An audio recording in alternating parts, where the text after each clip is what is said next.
μπορείς να κάτσεις εδώ και όλοι οι speakers να έρχονται εδώ και όταν θα τους έχουμε όλους μαζί θα κάθονται εδώ.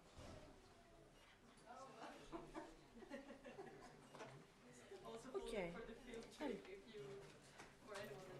Κάτσε να τους πω να κάτσουν.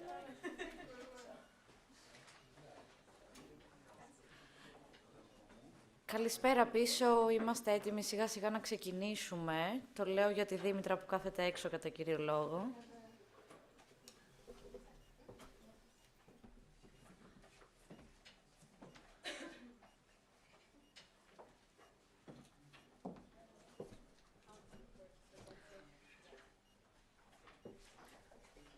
Έχει έρθει κι άλλος κόσμος.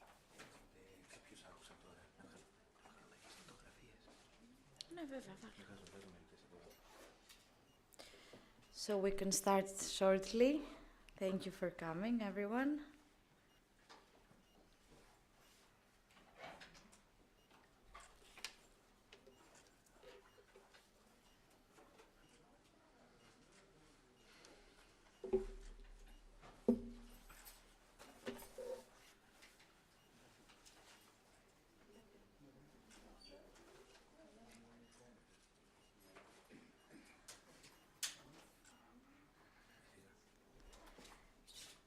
So hello everyone. I would like to start by thanking everyone for coming. We will start today our conference with Danai Papadimitriou. Danai, I would like you to join me here on stage. Μπράβο. Αυτό εδώ μπορείς να αλλάζεις αν θέλεις.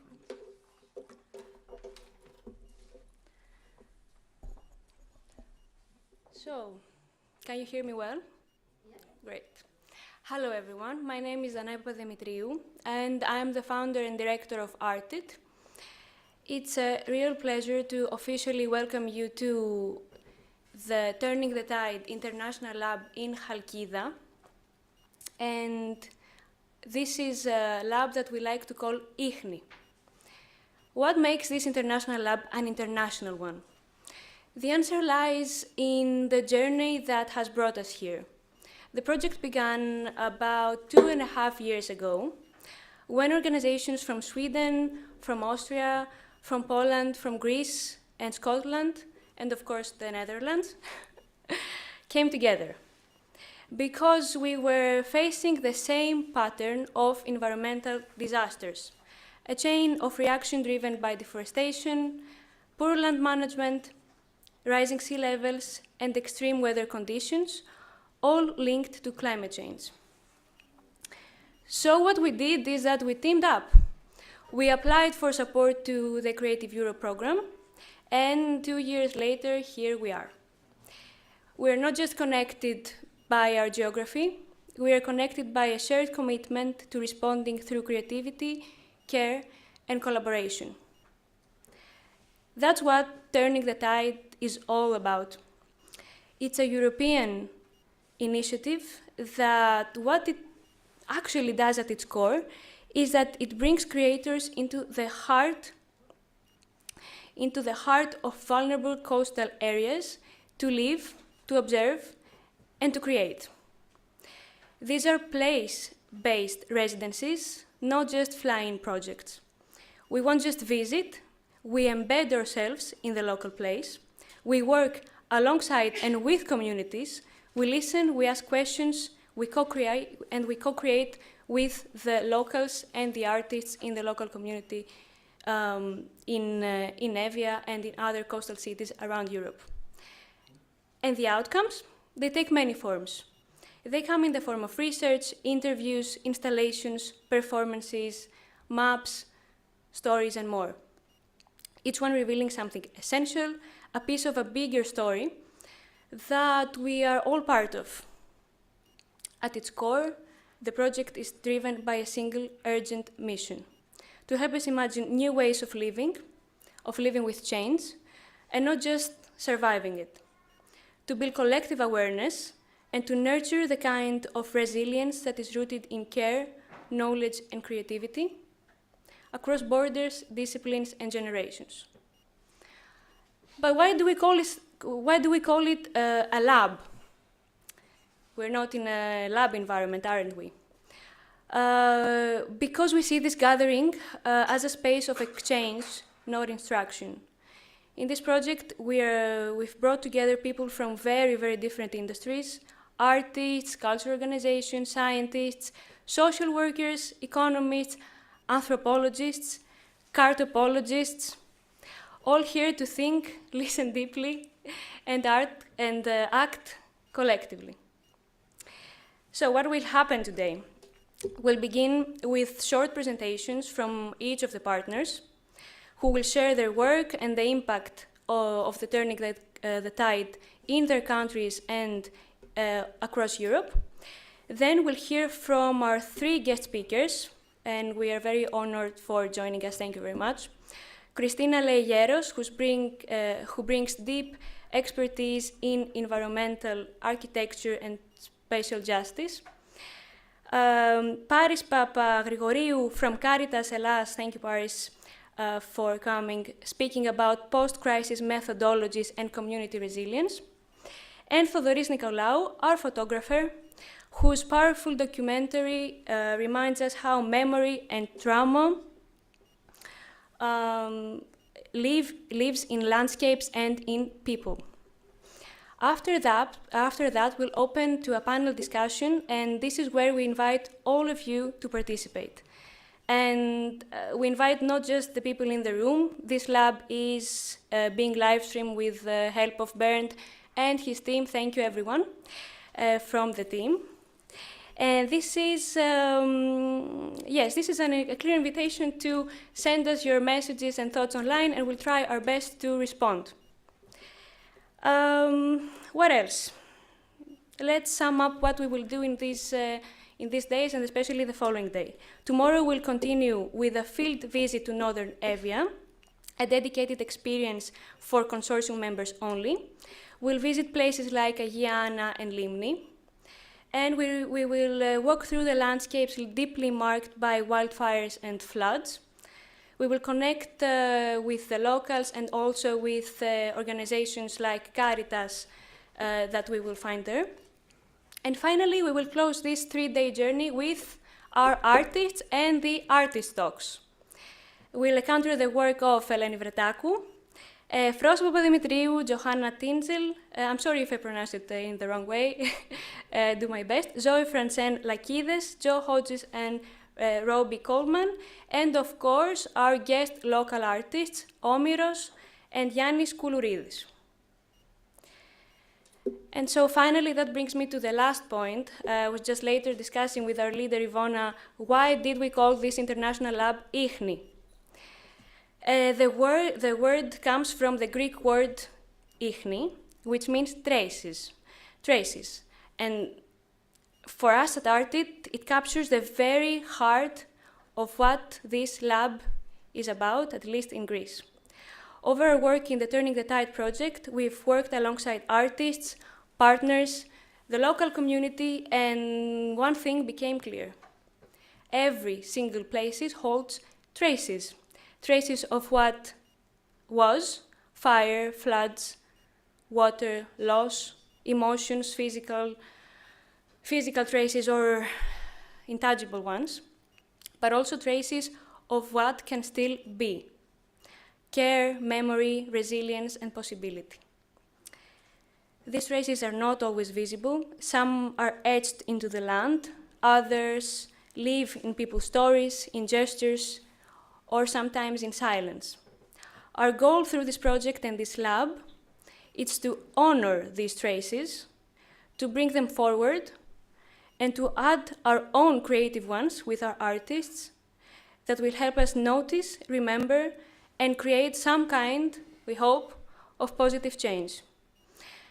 I would like to conclude my speech by thanking everyone for being here, and especially my core team, Anaïs and Valia, who have organized this 3-day event with love and care. So yes, thank you very, very much.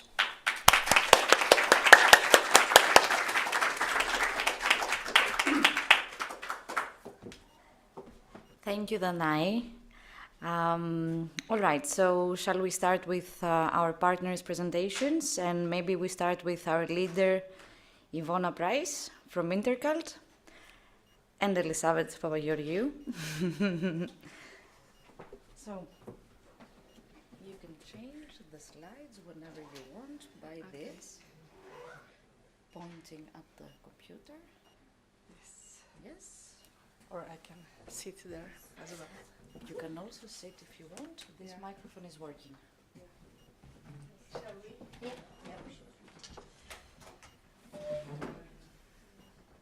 Let's. You want to speak more? Yes, I would like just to say hello to everybody. We are representing Intercult, a culture organization. Sorry. So once again. Okay, so I have to sit. I don't like to sit. Okay, hello everybody. My name is Ivona Price. I am director of Intercult, a culture organization, independent culture organization placed in Stockholm. We have been working in Stockholm, from Stockholm, all over Europe, and sometimes also beyond Europe, in countries above all the borders since 1996. Nowadays we are working a lot with European collaboration based on Creative Europe, which Danai already mentioned. There are different funds. Creative Europe is one of them. We are also working with Erasmus, with I don't know, different funds available for culture, and that is our, I think, strength, success, our life. We do a lot with our collaborators all over Europe. So I would like Elisa to present what we are doing with Turning the Tide. All our partners are here. We will present the collaboration. We'll present what we are doing in different countries, also in Evia. So let's see what's going on in Stockholm. Oops, of course I did the other way, obviously. Great. Hello everyone, I'm Elisabeth Papageorgiou, working at Intercult as a project manager and communication lead, and I'm going to speak a little bit more about Turning the Tide, and let's start generally about the project. Intercult is leading this project. We are 6 partners in total. It's a Creative Europe project, a medium scale. We started a few years ago, gathered the consortium, the wonderful consortium, and what we are doing in this project, we are focusing on social engaged arts, how we are facing the climate change on waterfronts by using art, and how we communicate with people through art. We are having artistic residencies, cartopological maps that you will learn later, and we had a climate summit, and now the international labs that already had started in Gdansk, Vienna, now in Evia, and later in Stockholm. Why did we choose art, and why are we working with art? Because simply we think that it's one of the most obvious ways to communicate any complicated message with people.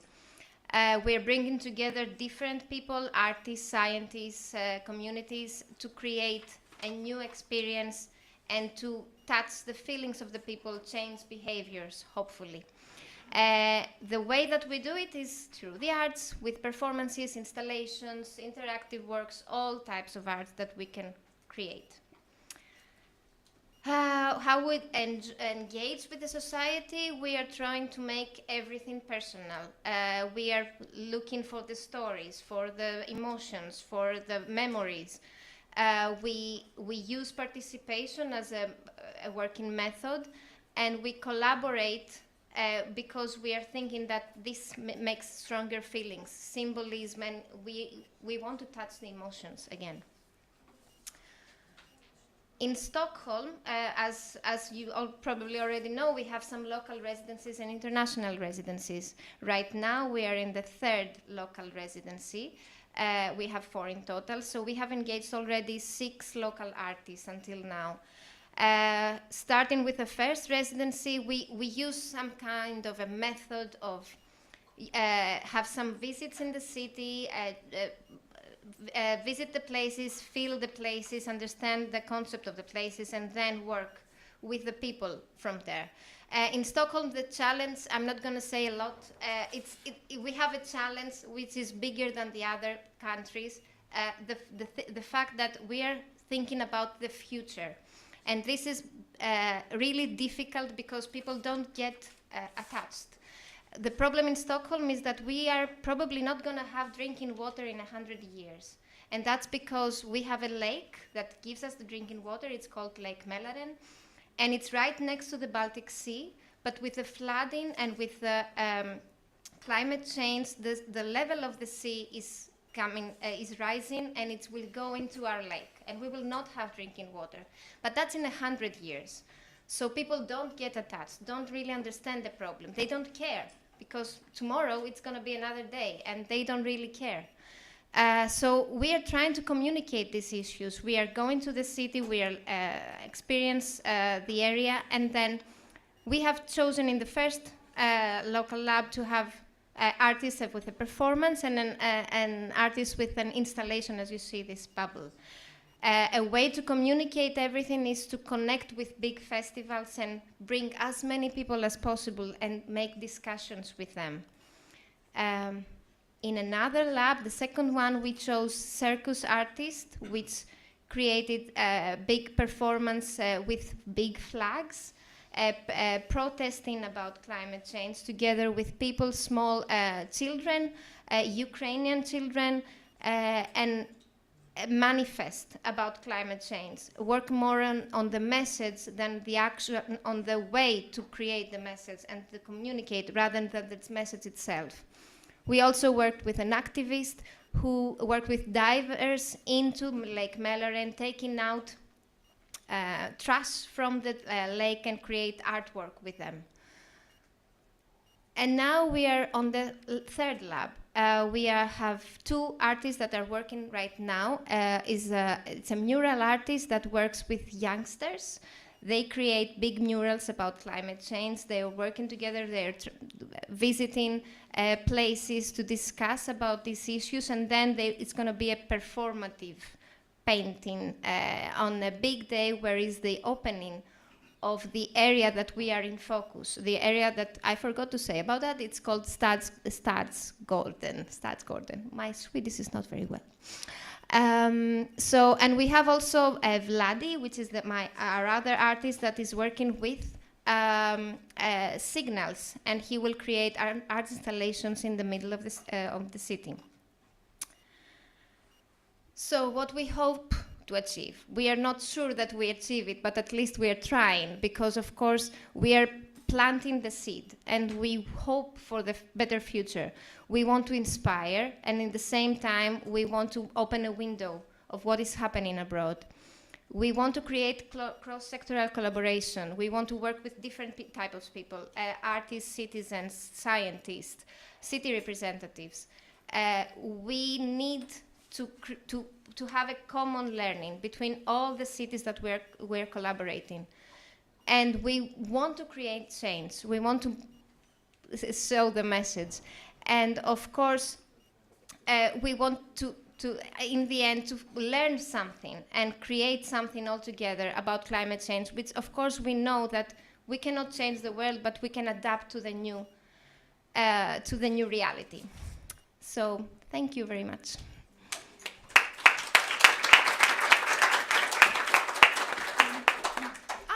I forgot that we have another international lab, I'm sorry. Then the next international lab is in Stockholm. Of course, everybody is more than welcome. It's on the 15th to the 17th of October. And all of us will be there discussing the same, but also new issues that will come back by then. And you're more than welcome to that. Thanks again. Thank you very much.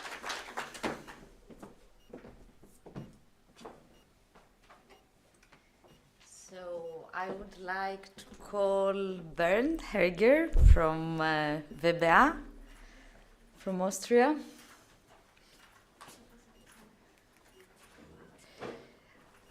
Hello. Hello. Can I stay here? Yes. Yes, and you can change with it. Okay, it's cool. So, next slide. No? Yes. So, hello and welcome. My name is Bernd Terger from Vienna. I'm representing WBA, which means Wiener Bildungsakademie, Viennese Education Academy, and in Turning the Tide, we are responsible for the technical support, filming and photographing. So let me do my duty. Take them a picture. Okay. So who are we? Wiener Bildungsakademie. Yeah. Technical support and don't remember the buttons. Okay. We are a quite old organization, or we rely on the tradition of the first working class education clubs. So this is our founding picture from 1876, the first Viennese working education organization. Of course, time's changing, and we try to keep this tradition alive. But now I have the right button. Yes. For example, next in 2 weeks we celebrate 100 years when our organization is on the same address in Vienna, in Praterstraße 25, Praterstraße 25, where we are based and where we have our center. So the organization itself, who we are now, is founded in 2016, and we are like the educational department of the Social Democratic Party of Vienna. So we have a strong relationship to the social democracy and to the workers' movement of Vienna. We have two major partners, which is on the one hand the Dr. Karl Renner Institute, which is like the Wiener Bildungsakademie for the whole country, and of course the Social Democratic Party of Vienna. What are we doing? We do seminars, educational events, discussions, like political discussions, of course, and a main focus point is also to the culture of remembrance, especially with the history in Austria. For us, it is super important to don't forget where we come from, so that we know where we can go. And yes, here you see some pictures of some events from us. So our actual biggest class, we have our main seminar is a 1-year seminar, which has each year about 40 or 50 people who join this. So in Turning the Tide, our focus point was an area in Vienna which is called Seestadt, like Lake Town. It was a former airport, and when the airport changed in the 1950s, 1960s to then now, what you call now Airport Vienna Schwechat, the field was empty. And around 2000 there was the decision to make a new city there. It's the biggest urban development area of Europe. In the end, there will be around 35,000 people. Now it's about 13,500, and I am one of them. This lake, what you see there, is it artificial or is it not artificial? This was one of the questions we had in our international lab, because before there was no lake, and we had the architect of the master plan there, and his opinion was it's not artificial. It's man-made. The construction workers opened the earth, and the water comes from itself. So it's a question: is it artificial? Is it not artificial? This was one of the topics in our international lab. And of course, when you build something new, it's not like here in Greece you have a very long history. You see history on each corner, and when a city is like now 20 years old or 10 years old, then you can change everything. You plan everything, and then when you plan everything, you discuss it. So is there enough green? Is it too much green? Is the lake big enough? Is the lake not big enough? Is nature has the right space. And all that were questions which we discussed with our international artists. We had two. One videograph from Poland, Kamila Komic. She made like a 5-minute video about the nature wildlife in an urban area. And we had Greek-based Jenny Marchetto, and she transported a 100-year-old ship from the harbor of Vienna to Seestadt, and now it's a living garden.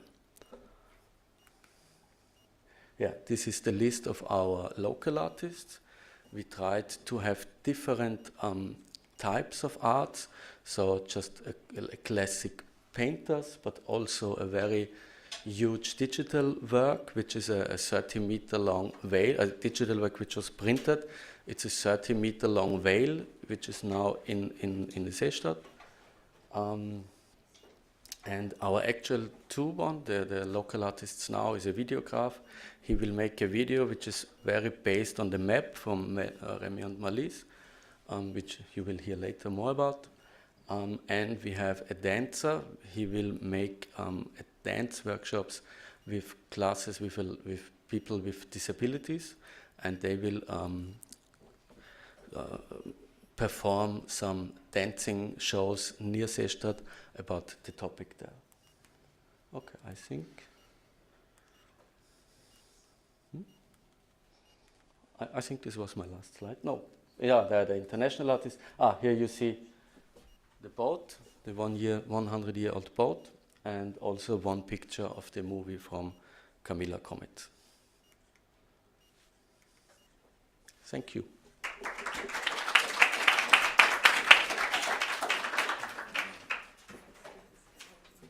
Thank you, Natalia, for coming. It's you, yes. Please. So it's here, I presume. The other one. Yes, so you pointed towards Okay, great. Hello, my name is Natalia Cyżan and I come from Gdansk, Poland, a city known for Lech Wałęsa and the shipyard. Another one of those that will be probably mostly flooded in 60, 70 years. I work at an urban culture institute, which is an institution working mostly with artists. Oh, yeah. Sorry. No. Comedy. So we at the Urban Culture Institute, we believe that art has the capacity to make the abstract and complex issue of climate change personal and emotionally resonant. The Turning the Tide project inspired us to go deeper into that issue of climate threats, particularly those related to water. In June 2024, we hosted an international lab within the project in Gdansk. We had a conference and we had different stakeholders and city officials, as well as activists, environmental activists and artists share their knowledge and views on the topic.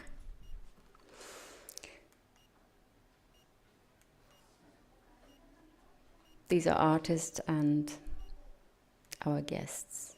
We had 3 international artists from Greece, from Sweden and from Scotland presenting their works on the topic.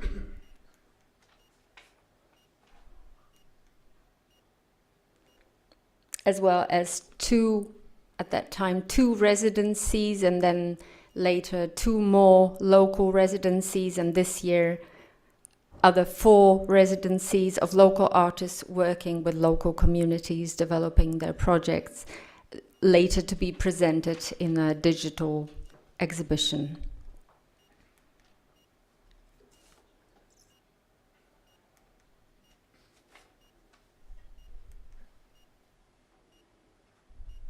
These are slides from our local projects.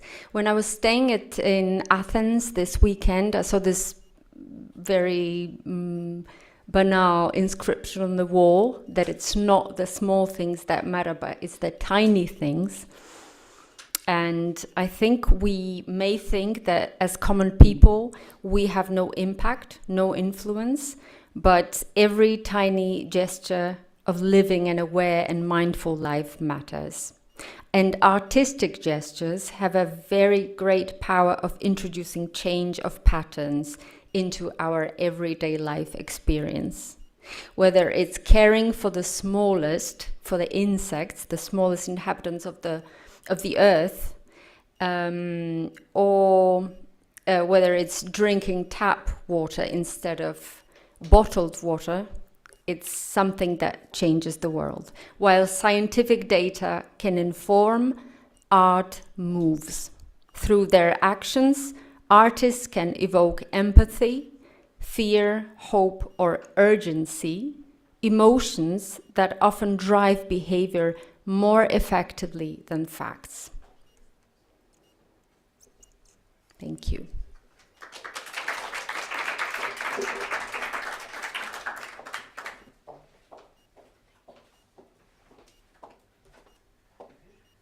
Hello. So now I will invite myself, and I will sit down to feel different.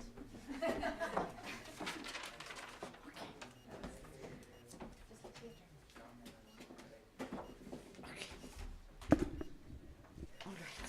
Can you hear me? Not that much. Okay. Yeah. So hello everyone. It's great to see you in person because I've spoken to most of you online. Yeah. Thank you for coming, everyone.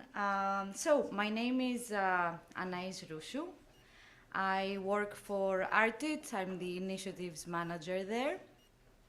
So Artit is a digital platform that connects artists with creative opportunities. These creative opportunities can be calls for art, residencies, etc. Alongside that, we also lead and participate in European programs, which mostly focus on inclusion, sustainability, and culture. In Turning the Tide, our role has been to coordinate our local residencies, our local artists. Some of them are here and I'm very happy, and some older locals, I see you. And also our international residency, so what we're experiencing today. I've been experiencing that the last months, but it's nice that it's coming to life, to see you here. And our role in the Turning the Tide is also to lead the dissemination and communication activities. So let's continue and talk a little bit about the works of our former local artists. So over the course of the project, we engaged 6 Greek-based multidisciplinary artists through our urban lab, creating space for dialogue, experimentation, and site-specific artistic work. We are proud to have collaborated with Christina Maridaki, Giorgos Gerondidis, Angela Liosi, Maria Gouvelli, who is here today. Hi, Maria. Hello. And more recently with Eleni Vretakou and also Froso Papadimitriou, who are, of course, here. So each of you brought a unique perspective to our shared exploration of climate resilience, local identity, and the role of art in the community regeneration. So across your diverse practices, several common threads began to emerge, and we found that interesting. So the strength of community. Christina Maridaki worked with the women of Edipsos, revealing how collective memory and healing traditions are passed down across generations. She has created a documentary Same goes for our next local artist, Yorgos Gerondidis, whose documentary we'll have the opportunity to watch tomorrow at our thematic night. Unfortunately, this is not open to everyone, it's only for the consortium, but just for your information. They are both online also. So Yorgos captured the invisible grassroots networks that held the region together after the disaster. And when I refer to disaster, I refer to the fires and then to the floods, highlighting care, solidarity, and quiet form of resistance. So his documentary is quite political, one could say. Then we go to Maria Uveli's work. So Maria, who is with us today and will also present a part of her work on Friday. Maria explored how bodies, environments, and technologies intervene, raising questions about what sustainability can look like from the margins. Maria has created the Nexus project, which is online, and I invite you to visit it. Last but not least, Angela's work. Angela created the Water Walk, which is a sculpture which we will have the opportunity to watch tomorrow in our study visits at the Limni village. Angela will accompany us as well, so she will talk more about her sculpture and the process of creating it. Just some words that Angela's Water Walk paid tribute to the thousands of non-human lives lost in recent catastrophes, reminding us that while no human lives were lost, many lives were. Her amphibious sculpture speaks to mourning, transformation, and our deep connection with the natural world. So, of course, we didn't have only our local artists. We already had two international ones. They were already mentioned. The first one was Evia International Lab, who went to Gdansk. So in Gdansk, Eva explored the memory of water using her installation Spirits of the Waters to highlight how rivers and shorelines act as silent witnesses to both cultural history and environmental change. Then in our latest international residency in Seestadt in Austria, Bernd mentioned already Jenny Marchetu. Jenny created In the Belly of a Garden, a living installation, a historic boat. So her work spoke to the theme bodies as vessels, landscapes as archives, reminding us how cities, human bodies and natural environments all carry the traces of the past, holding memory, loss, and the potential of renewal. These residencies allowed us to expand the conversation beyond Greece, weaving local realities into a broader transnational dialogue on climate, care, and collective imagination. So, throughout the project, we have supported the development of our residents' works, both local and international, through workshops, mentoring, and community engagement. Artists work closely with academics, curators, field experts, some industry experts who helped ground their practices in broader ecological and social contexts. But just as importantly, they were welcomed and embraced by the local community. From the volunteer firefighting team of Northern Evia to the mayor of Edipsos and many other residents who offered time, stories, and local insights. I'm quite sure that dear Hunter, Marlis, and Remy will have the opportunity to share some of these insights, especially from the village of Kokinomilya, I imagine. We will see. The spirit of collective care and collaboration has been essential to the process, reminding us that art does not stand apart from its environment, but it grows through connection.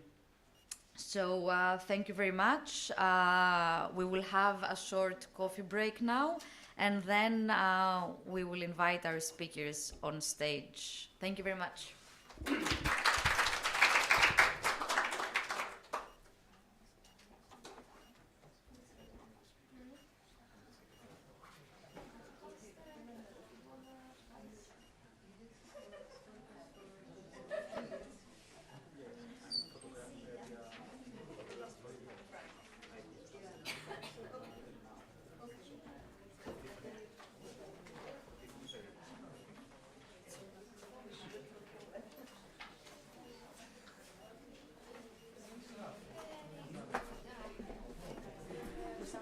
It's you and Remy. I totally fucked. Yeah, no, you should have spoken now. I'm sorry. Oh, that's okay. You will do it after the break. That's okay. That's fine. I don't know. It gives me a chance to try with this.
So shall we sit back?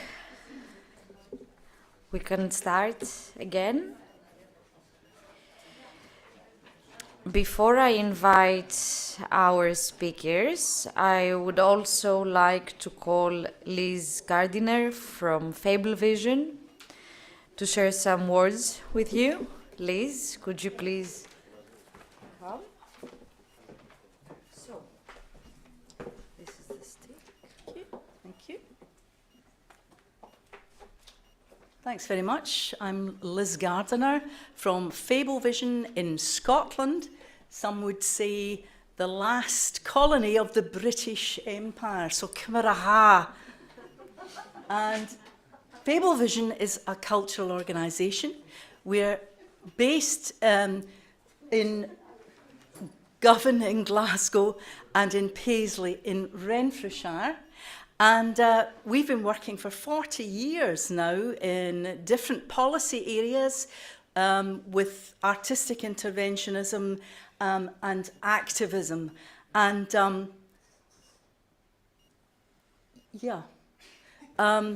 however, and always linking with international partners, mostly in the European Union, to learn and share practice. But something called Brexit has gotten slightly in the way and has dragged us, much against our will, out of the European Union. However, because of our status as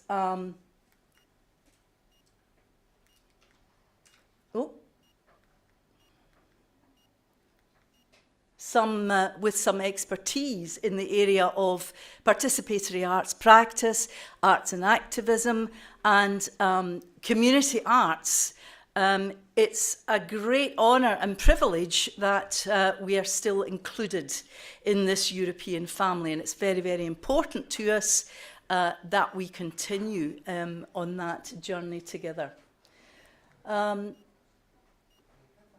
Govan in Glasgow, once upon a time, fordable crossing at the heart of the Clyde, where the Doomster Hill would crown kings linked to the very ancient parish church. Shipbuilding dredged the Clyde, deepened it, broadened it, and turned it into a ferry crossing originally because it was no longer fordable. And in shipbuilding collapsed on the Clyde, and we're left with post-industrial heritage now, the length and breadth of the river. Oh gosh. Yeah. One of which is the graving docks here, where ships would come in and be repaired. And these are our last vestiges of heritage on the Clyde as we creep ever further forward with these non-places and regeneration as it creeps along the Clyde.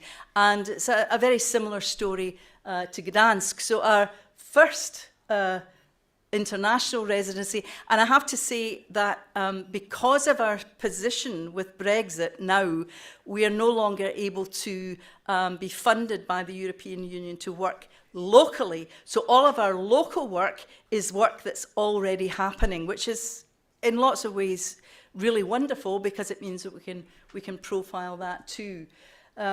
So what's proposed for Govan's graving docks is yet more of these high-rise flats, whereas already with these concrete jungles with nowhere for the water to run, when the floods start, and they have already started, there's nowhere to run, and the flooding is already a problem. So our first local lab involved artists working locally up and down the Clyde, And this couple here from 16 Nicholson Street Artists Collective, who are telling the story of the Clyde and Govan's graving docks, they've actually managed, out of their involvement in the Turning the Tide project, they've managed to achieve 3-year funding from Creative Scotland, which is a really huge achievement for local artists. So it's really benefiting our local people. And the other thing to say is that you can see in the very faintly in the presentation at our local lab, we had Robin Woolston, who had the residency, the international residency in Gdansk, which is very linked to the story of Govan's graving docks. And she created a film piece that had resonances of sounds and shipbuilding in Gdansk, which linked very closely with us in the Clyde. Our next local lab is in Paisley in Renfrewshire, where the River Cart this time runs through the centre of the town. And this was the building on the edge of the bridge of the Cart, where beautiful heritage building, which was a centre, community centre. There was a jail underneath, there was a theatre underneath, on the edges of the river. And in the 1960s, they knocked it down and built that over the river, shutting the river in. So now the river floods regularly every year. So our next residency has been in Paisley and Renfrewshire, bringing together local authority players with the artists, with the community activists, with the climate activists, with the architects we had. And this was one of the artists made a diagram, an artistic diagram of the process of the discussion.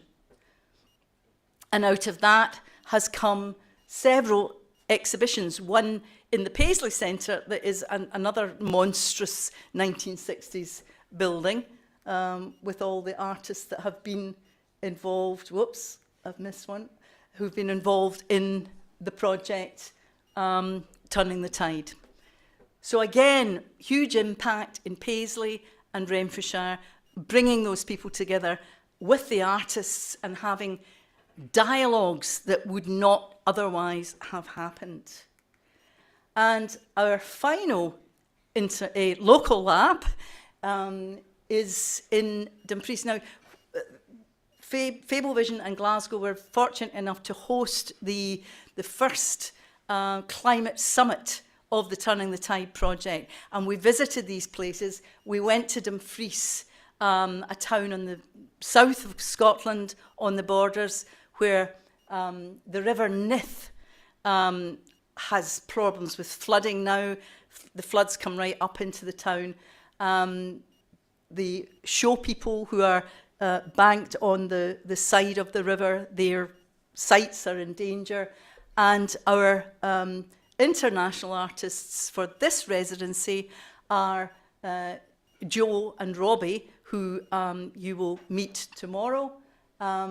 And we will go back to Dumfries, and we're already planning a similar kind of dialogue with the climate activists and the local authority people and the Stove Network, who are the network of artists that we went to visit during our international lab when we were, our climate summit when we were in Glasgow.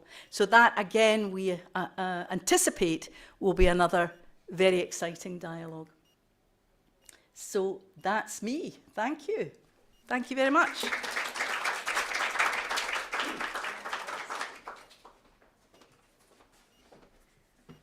Thank you, Liz. Welcome, Remy and Marlies, but Remy. Okay.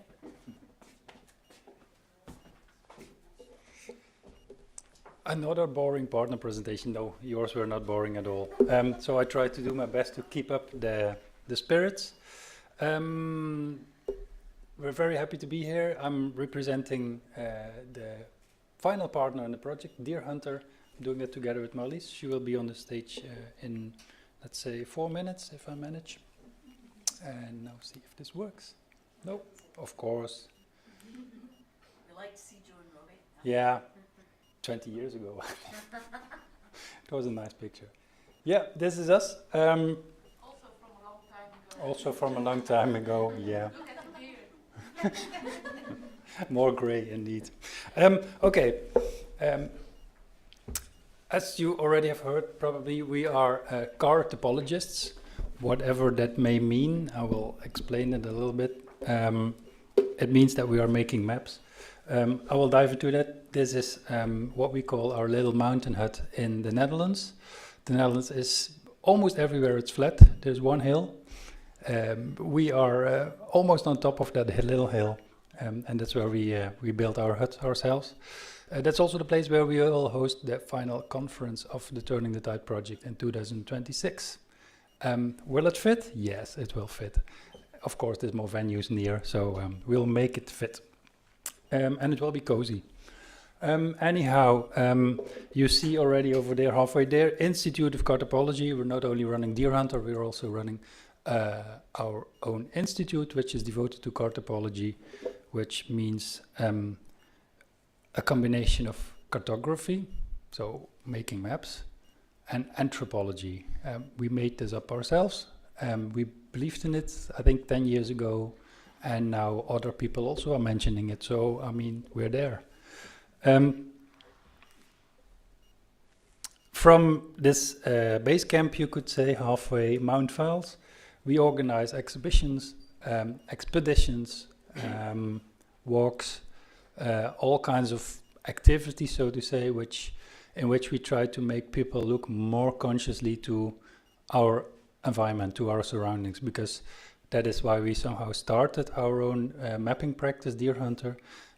Being trained as architects, we felt we were in a discipline that couldn't do a lot of good to the world. And we still believe that architecture is not given enough time to really understand the place for which it is designing. So we devoted our life to spending time on location, hence the anthropology. We have been doing that within the Turning the Tide project in all the almost four locations. Stockholm is up next. So within the project, we are not choosing artists, we're not hosting residencies, but we are actually spending our time as much as we have on site on the various project locations to try to understand what is going on. Basically, it's that. Over here, you see we are also collaborating. Of course, as an institute, we have to collaborate. So we bring people together and try to renew their perception somehow of the environment. Well, this looks quite shitty, but anyhow, there's one before. Just as a glimpse, to have an idea. This is a bad picture of the map that we produced in Gdansk. I think, Natalia, you had a way better picture of it. So I'm sorry for that. But there is another image that I'm searching for now. And it is not in the presentation anymore, which is a pity. I wanted to show you, because, I mean, we have maps, there is maps, why should we make more maps? And I had a screenshot of 4 times a Google map from all the locations of where the project has been taking place or is still going to take place. And I wanted to show you that because these maps do contain a lot, but there is still more not on this map than there is. And we find throughout our work in architecture and urban planning that decisions are being made only making use of, let's say, the technical maps, floor plans, cadastral data. And what we are missing and what we feel and what also inhabitants are feeling that is lacking, hence on Evia here, is the perception and the perspective of the inhabitant itself. So that's what we devoted our work and our time in life to make other kinds of maps that are not better than the maps I'm describing, but that are additional. So with the perspective of, let's say, locality, with the perspective of local knowledge, of situatedness, and our aim is to bring that into planning, urban planning. We could call it cultural planning. Liz is an expert in it, so she can talk much more about that. And I think maybe to somehow wrap up our part and also to make you a bit curious, because there's a lot of stories on the map of Evia, which you can't see right now, obviously, because, I mean, you can't see it over here, even I can't see it from here. But Marlies has prepared some snippets, some excerpts from all the stories that are on the map, and I think she's going to read out at least one of them to make you a little bit curious and to make sure that all of you will visit the event on Friday morning. So, Try to zoom in. It's okay, don't worry. Let's see it as a teaser. Okay. It's all fine. It's all fine. Don't worry. I'm just gonna see. Okay. I stayed seated because we also brought our 2 little dogs with us. Because when we say we move somewhere, we move somewhere. So we bring everything with us, including our dogs. Be lucky that we don't have children, otherwise we would have brought them. Indeed, I think it's not the light, it's the detailing of the drawing maybe that makes it a bit more difficult to see it, but I have it here with me. Wait, I'll put the microphone down. You can, but it's not so formal, right? So, I'll talk in the microphone again. This is the map of Evia. Maybe you smell it too. It's the wax, because it's wax. I really love that smell.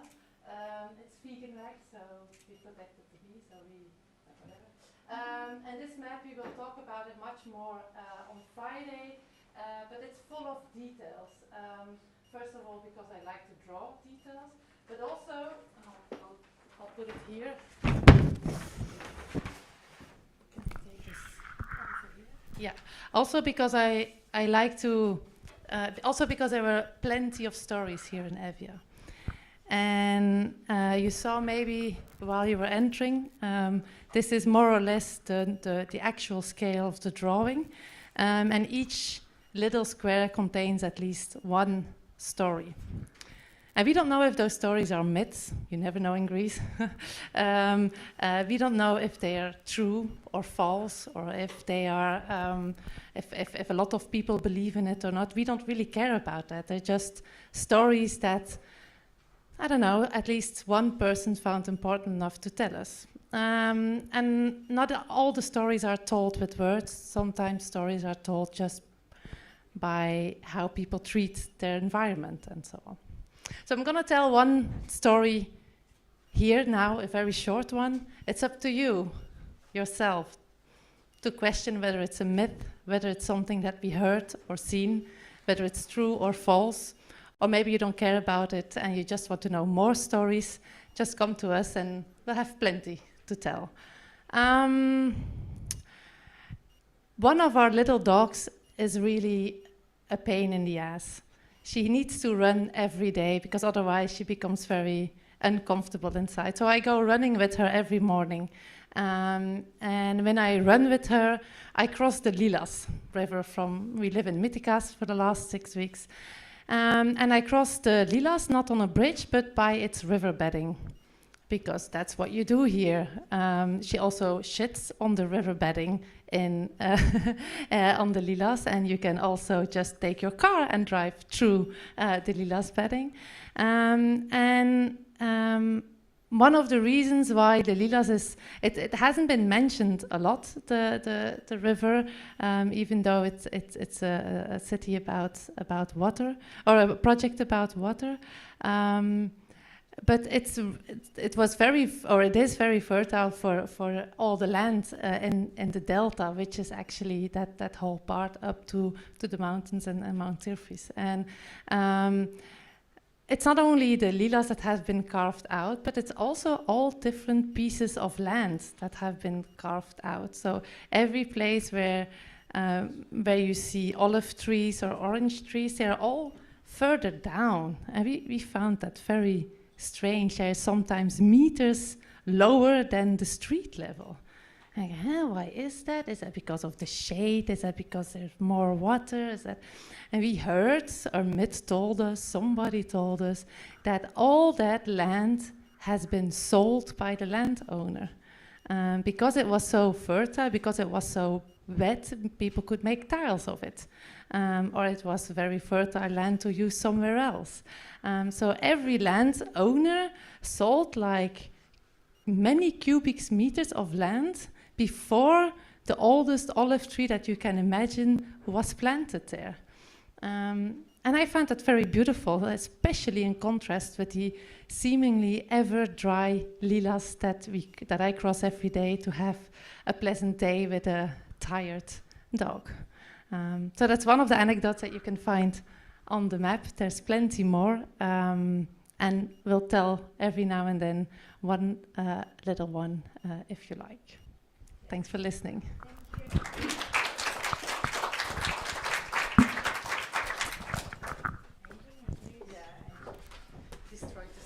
Yeah, no worries. Okay, great. So it's time to invite our speakers on stage. So Christina, Thodoris, Paris, would you like to sit all together here and one by one present, or you want your stage for yourselves? Anyway, Christina is first.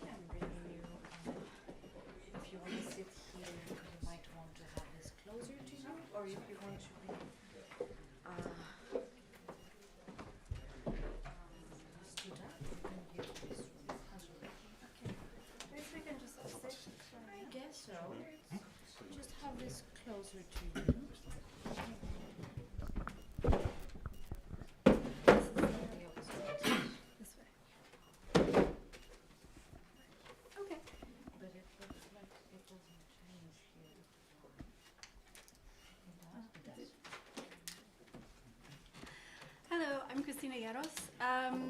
So if you read the brief before, or some of you will know, I am trained as an architect, a landscape architect, and an urban designer.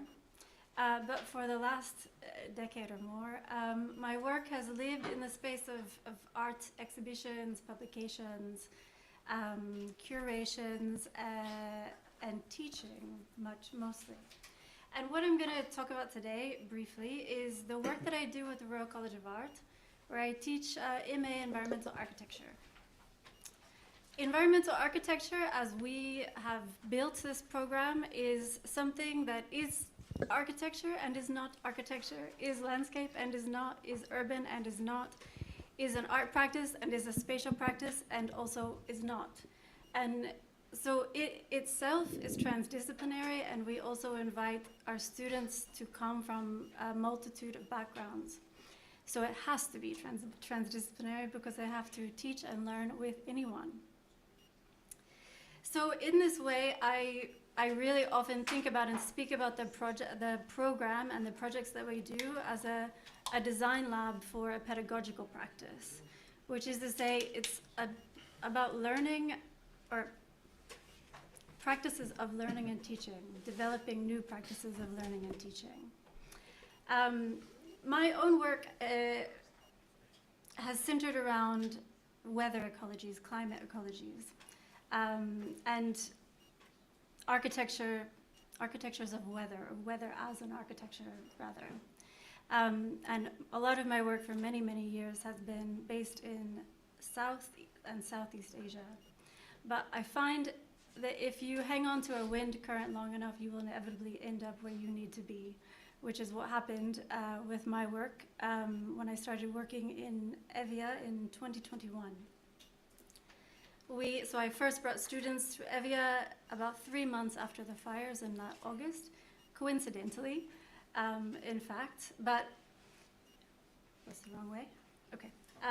So this sort of brings us into a practice of context building, of understanding where we are and what is how are we situated in this place. I find that climate is not an easy context within which to speak about, because people have different understandings of what it is and where it comes from and how they are entangled within it. And I teach students from around the world, and then we engage in places around the world. And so this changes all the time. But the way that when we engage in a site, in a place with a community, the typical response to climate-driven events is it is event-based. There has been a flood, there has been a fire, there has been a landslide, there has been a storm. And so we're always kind of approaching, not we, but we as a society, as a people, are always kind of approaching weather as this events-based practice of call and response. And this kind of leads us into a way of understanding, one, these events are interconnected, of course,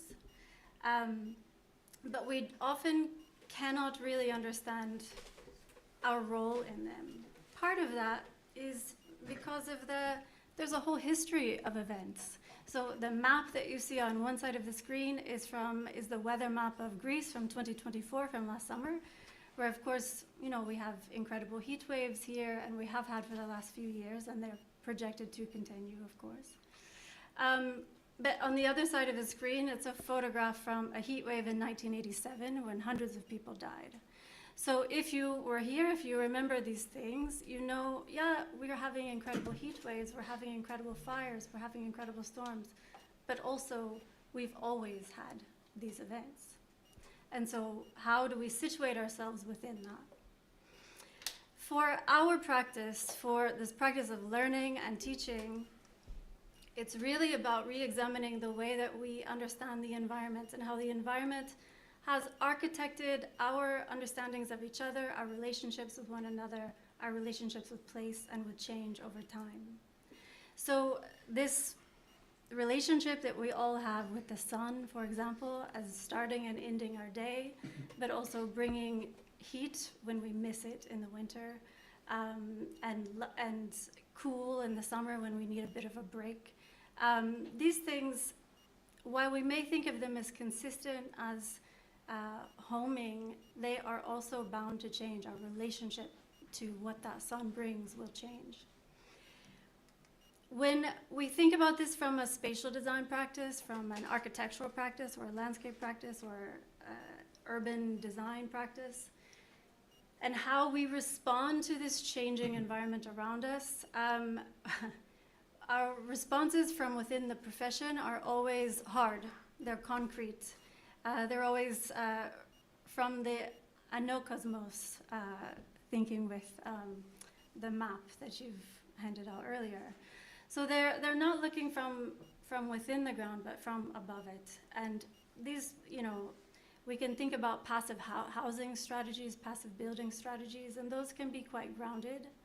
But when we start thinking about how we exist across territories, how these larger relationships across territories occur, and we think about renewable energies, for example, we completely, those of us operating within the anokosmos, completely ignore what is happening on the ground and how those infrastructures impact the people that live here and the ecologies that we need to survive.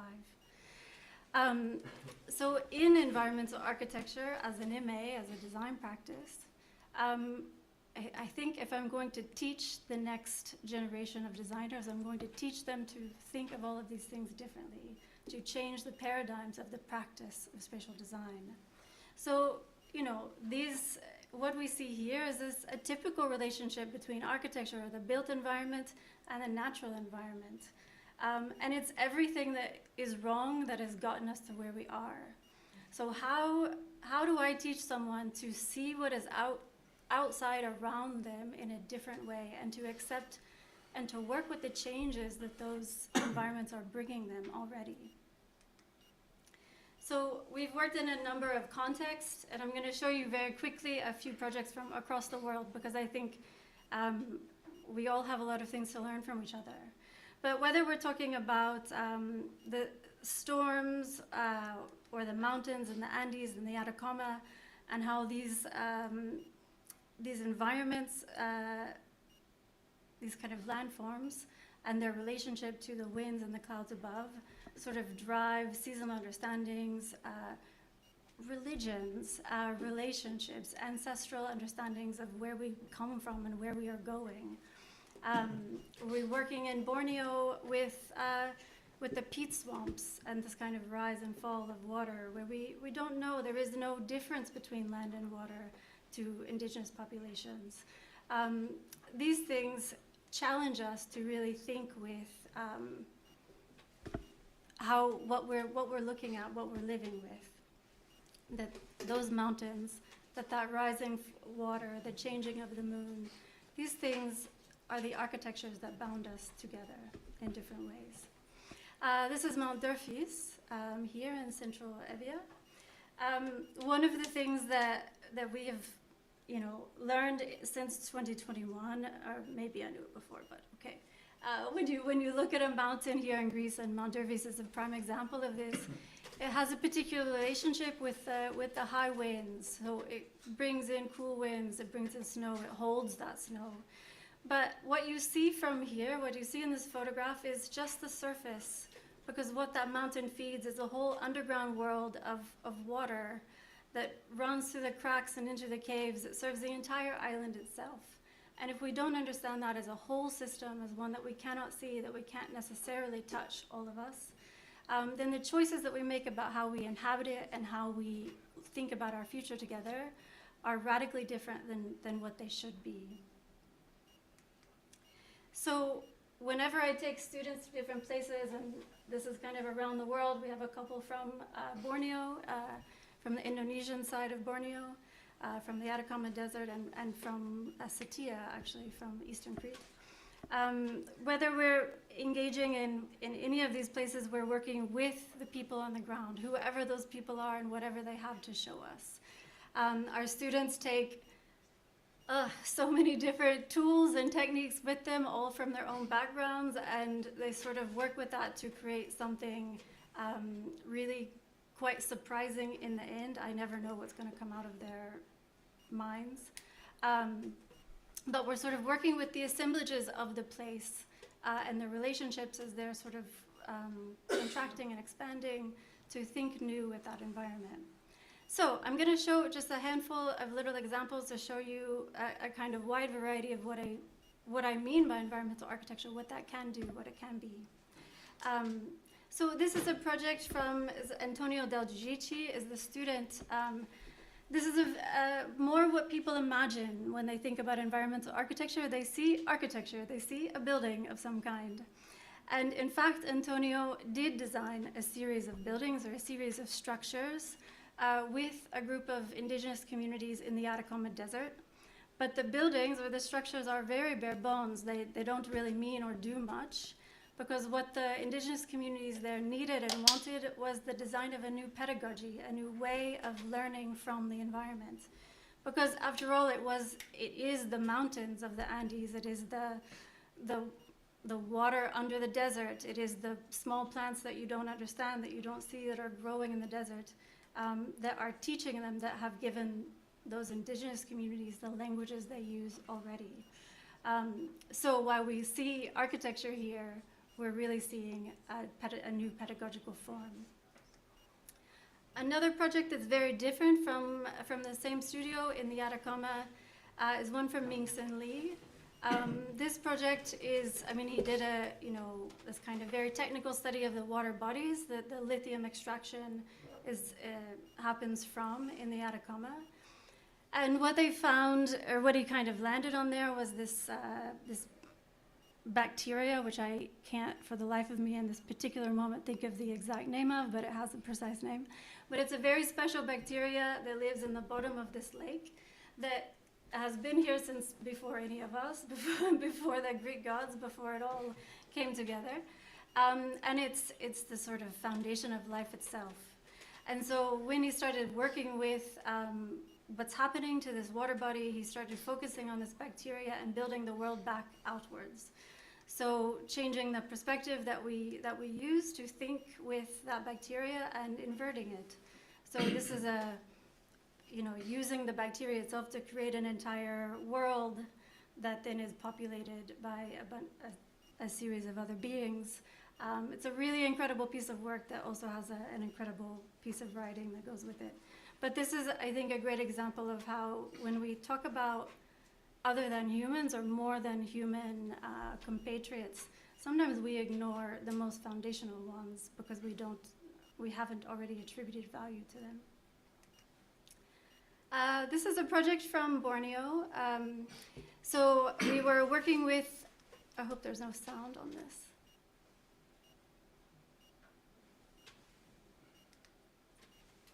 Oh, it didn't play. Okay, I'll just go back one, leave it here. Okay, that's fine. We're working with a group, an indigenous community in Borneo, and this is the Simpong Dayak tribe, and they, for the longest time, the stories about the Simpong have always been that they were nomadic people, but in fact they were never nomadic, but they never wanted to be colonized. So with each group of colonizers that arrived on the shores of the island, they just moved inland to their family. And what was kind of translated across cultures and across generations and languages was, oh, they moved with their family to somewhere else, but they were moving to their family. That family, however, were these special durian trees that exist throughout the forest of the island. So these trees can, they're many hundreds of years old. They tower over the forest themselves. And so every year today, even still today, they, at the point where the durian will ripen and fall from these trees, the whole community sort of picks up and they move to these trees in the forest and they wait for the durian to arrive. But the language that they have for the durian is familial. So the children know that they know these trees as their great-great-grandmothers, as their great-great-grandfathers. And as the Simpong are facing the challenge of oil palm companies taking their land, and one of the things that they need to sort of fight back against that is mapping the extent of their ancestral claims to this land, which the trees are at the heart of. But it's also quite tricky because they don't want everyone to know where those trees are, which trees they are.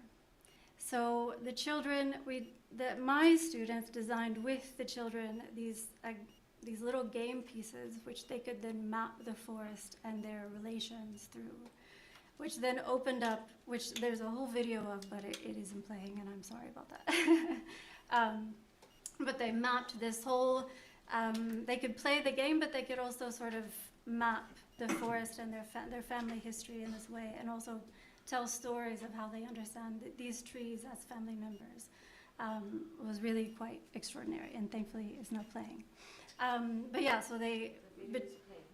so between London and Borneo, they designed these little game pieces, made them, shipped them back and forth, and then the children sort of enacted like a cartographic practice, but through the joy of play, to then map their history. This is another project from the Alentejo region of Portugal. So this student, Luke Spence, was kind of working with the soils of Alentejo, which of course has a long history of pottery and ceramic making. But he was using that soil to then create a kind of tile to register air pollution or air toxicities from the industrial agricultural practices that have sort of taken over this landscape. So working with people there with their own practice, he developed a series of tiles I don't know how many of these there are hundreds of them. And then the community members sort of distributed these tiles all across the territory, so this enormous area.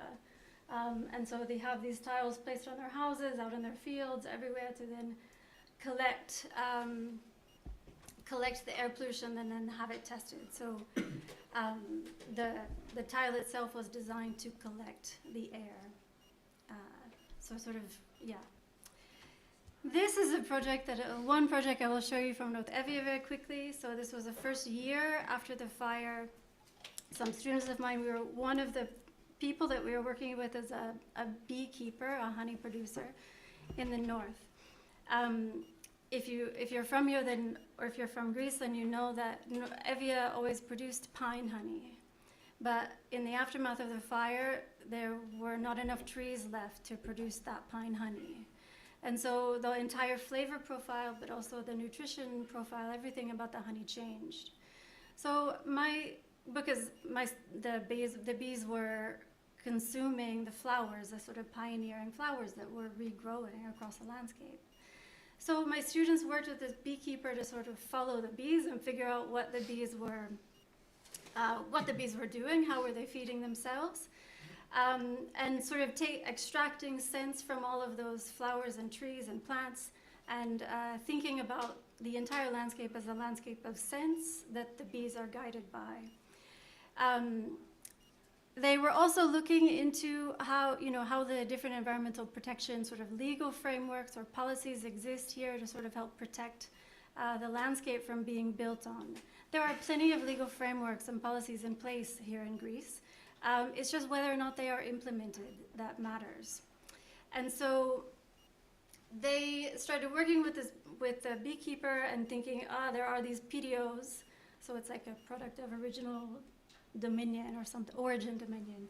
So there's, if you have a special product, which in Greece we have many honeys that are special, then you can claim this PDO certification, and then that gives a legal protection to the landscape from which that honey is produced. So they were working with him for some time, they still are actually, to go through the process of claiming a PDO for both the pine honey in Evia and also the fire honey in Evia, which is what they started calling the honey that was coming from this recovered landscape. So you would have a protection for the remaining forest and a protection for the regenerating forest. This was actually a very rich project that used many, many, many different elements to think through, but really quite incredible in what they managed to achieve. This project, I only have one more to show, but this project, what I want to say about all of these is that these projects have been shown all across the world. So while they existed, they were generated here and returned to the public sphere that created them. This project's been shown in Paris, Geneva, Dubai, Milan, London, I'm forgetting something, but some other place, Athens. And every time these projects travel, because it is the nature of art, it is the nature of design, they spark something new in the people that are able to see them in those places. And so we continually get questions about these projects. Oh, this project about honey is amazing. What can we learn about honey in Greece? And I was like, well, many things. Have you had it? But to your point, yes, how can you use existing legal frameworks that seem to not apply to the problem that you have, to engage in the struggle that you're trying to engage with? So you can do sort of amazing things through art and through design as they move around the world. This is the last project, and this is from last year in Seestadt. And a group of my students were working with science on the different pollinators of Greece, but specifically Crete, and the history of artifacts and mythologies specific to these pollinator plants and the winds and the bee, of course. And they created a whole series of new artifacts and a sort of game that it's somewhere between tarot and a game, but we keep the tarot part quiet. But they, developed this whole game and series of artifacts that sort of bridge from the ancient mythologies into new future histories of the landscape and the characters that build it. It's a really incredible project. This is of the students returning this work to Seestadt just in December. And the most amazing part about this project is how other people engage with it, particularly children. So what was amazing when we brought this back to Seestadt is that little kids would pick up these artifacts and put them in the game, and they knew straight away what they were, what they meant, and what they could do, but in a way that challenged and shed new light on what these students had created. And that, I think, is the core of like a message of hope about how we live with change in a sort of destable time. Okay, that's my last slide.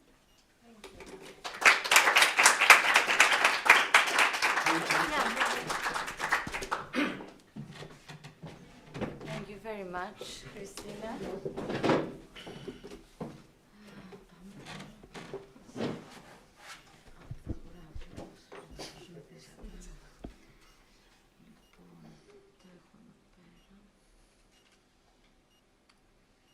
So our next speaker is Thodoris, next to me, and I'm going to open his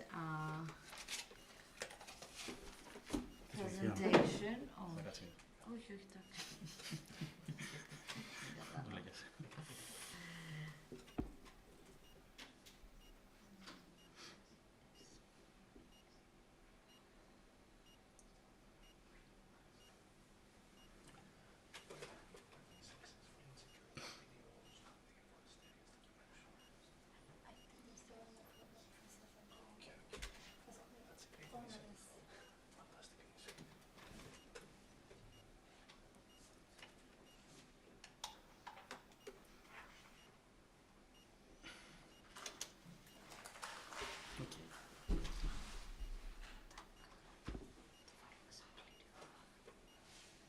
Firstly, I have to apologize for my English, okay? So you have to be patient and treat me softly. And I will be next to you in case you need any word. I'm here as well. No, that's why I changed. I take the decision to be a photographer, not a poet or a writer. Okay, so I'm speaking through the photos. So my name is Thodoris Nicolau, and I'm a documentary photographer for the last 15 or 60 years. I born and raised here in Chalkis, and then I share my time between Chalkis and Athens. I stay here in my hometown for 3 or 4 days, and the other days of the week I'm going to the Athens or I travel abroad. So my main field of interest is in asylums, mental health asylums, in prisons, in natural disasters, and such, project, as we call it in photography, anthropocentric projects. I have made a presentation about the last 5 years in Evia. Evia is not also, my hometown, but also the land of my ancestors. My father and my mother were born there. My father was born in Edipsos, my mother in Agia Anna. So I know a lot of things about those places, and I have a lot of memories about those places. What the specific now about, my connection with this place. I take photos all over the world. I have covered Balkans, I have traveled, many crises. But it was the first time I have to cover a crisis in my hometown, in my land. So I have made a presentation. I have shared the last 5 years in 4 different stages. It's kind of time lapse with photos. So let's start. That's the title of the project.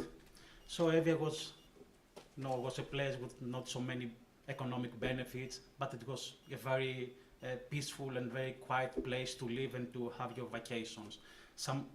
A kind of alternative vacation, not vacation like Mykonos or Paros or Santorini. So that's the reality. Some good fish, swim, hide the forest. That was the life before the natural disaster in 2019, 2018, 2020. The people in a strong connection with the nature, with the animals, with the forest, with the olive trees. and in a very, very good and strong connection with the sea. That's the Sea of Evia. That's how I call the Holy Mother of the Seas, because it's okay, it's the Sea of Evia. Evia is the village of my mother. That's an ideal photo on how was Evia before.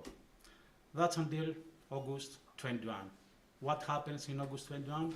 We're not very proud about that, but our village is famous about the natural disasters. That's what we had to face on August 21. So we're going to see in first, we will see some strong photos from those 10 days. It was 10 days. It was a giga fire for 10 days. So I went there from the first day, from August, I think it was 13 or 3 of August. 3. It was 3 of August. Someone called me and said me, oh, we have a fire in Limni, in Evia. And I said, oh, that's awful, because I know the forest, I know the characteristic of the forest, I know how big is the forest. So I decided to go to get there. Okay, some informations. More than 500 acres of forest, we destroyed it. That's one of the first photos I take in Evia. I try to hide the fire, and that's what I find first. That girl it was also the pandemic days. Ships gathered at the center of the field just to protect from the flames. Tomorrow I think you are going to visit Limni, okay? Yes. That's Limni.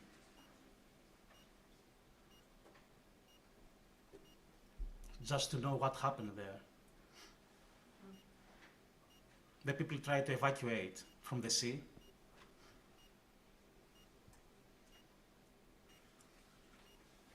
With boats, ferry boats, old people.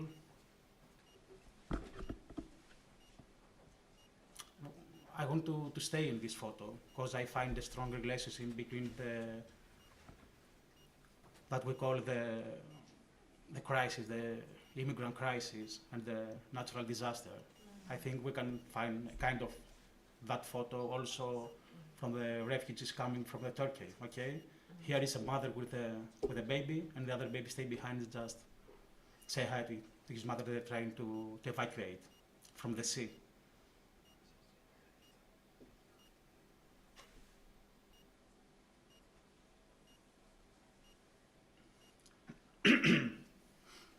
Volunteers. Most of the people they try to treat with the fire were volunteers. I don't want to make a political now, but they were volunteers. Sorry for some photos, but that's the reality.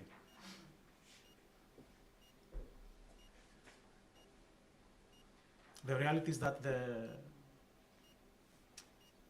villages stayed safe because the people denied to evacuate. They stay behind. So that's the reason that the village now, they are there, okay?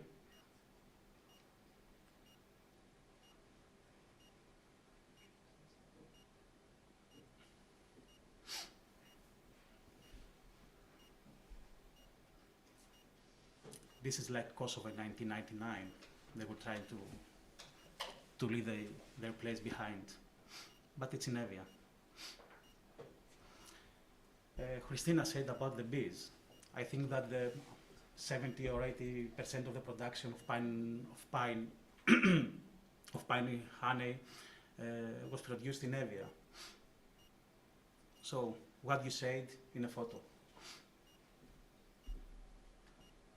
People in Halkis, they have to evacuate, so they have to find another safe place. So they came in Halkis. They stay in schools, they stay in some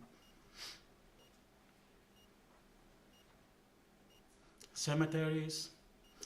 That's the καταρράκτες του Δρυμώνας.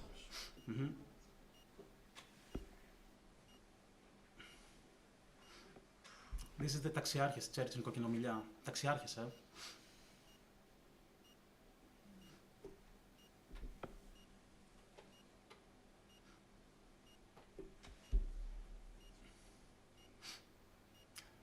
Some houses burned. That's a photo from a drone.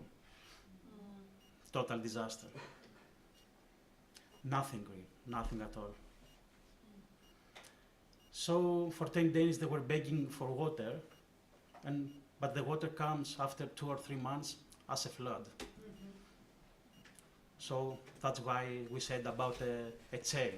Somewhere we said about the strong connection between So the same places in another awful condition. The same beaches, the same forest, the same people.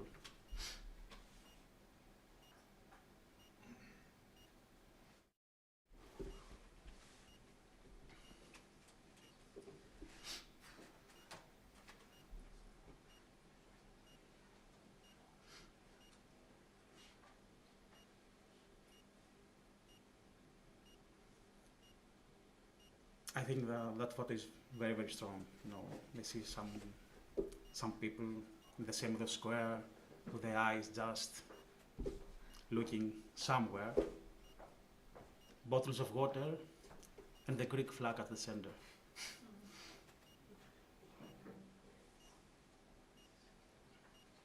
So what about today? What happens today? That's Κοκκινομιλιά, it's a drone photo. How the people react, how live, what their thoughts.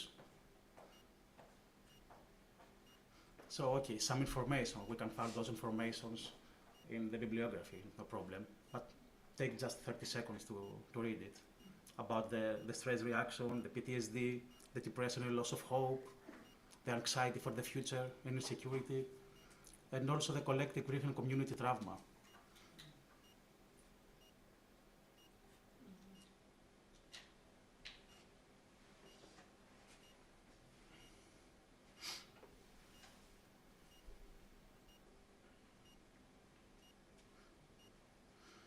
But the life remains, okay?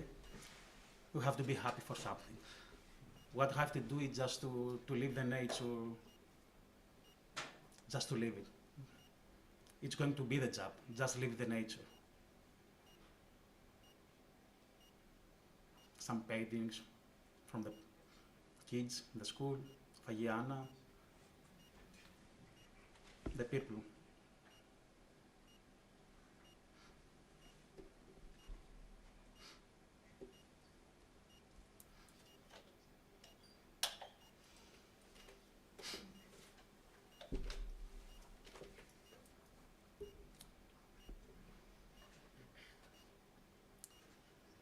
Some volunteers, they are trying to protect the last pieces of the forest.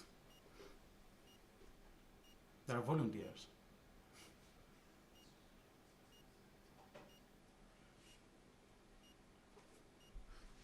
That's the cemetery in Κοκκινομιλιά.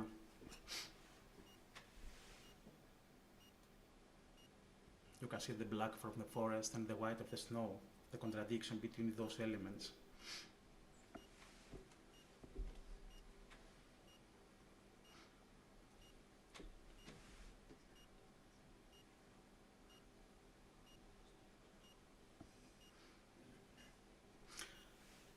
That's my uncle Panagiotis.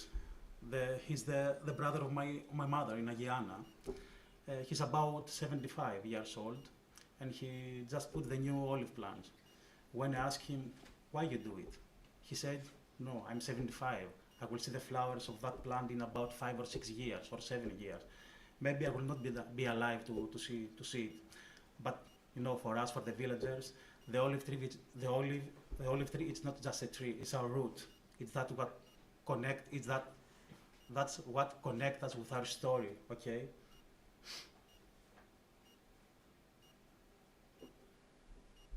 That's my cousin. when I asked her, it was during a rainy day, when I asked her, what are you looking through the window? And she said, you know, I'm afraid, because it was raining.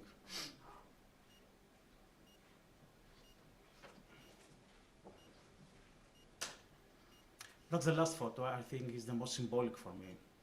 That's how the nature comes and said, okay, please stop. I will say the last word. You can't go anywhere now.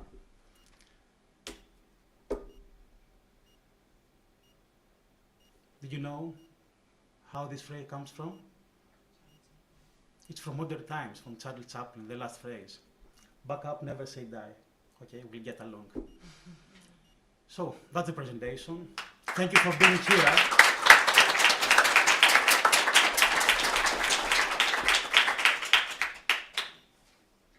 Thank you very much for sharing. That's okay. For sharing. Oh, you didn't need me, yes. Thank you. Thank you very much, Dolores.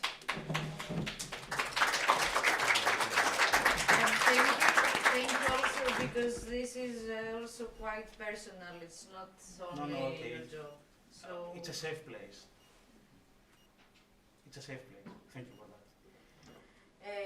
Okay. Let's listen to Paris from Caritas, and then we'll have some time, hopefully, for some questions and some discussion all together. So, Paris, hello. Hello. First and foremost, I would like to extend our gratitude as Caritas Hellas and Caritas Athens for the opportunity to be present in this conference. Of course, I thank Anais and Valia and Anai and all the artists and my fellow speakers and the sponsors for their wonderful presentations. My presentation will probably not be as strong as the previous two ones, but hopefully we can still gain something out of it. For sure. As Caritas Hellas and Caritas Athens, we have been implementing in Northern Evia a joint disaster risk management initiative based on a methodology we call CLDRM+, an acronym for Community-Led Disaster Risk Management and Protection. That's what the plus stands for. Very quick few words about what our identity and what our mission is as Caritas. We are the charitable arm of the Catholic Church in Greece, with Caritas Athens having a Caritas Hellas having a supervisory role of the vision of Caritas, and then Caritas Athens tasked with the implementation of that vision in the Attica region and the surrounding regions.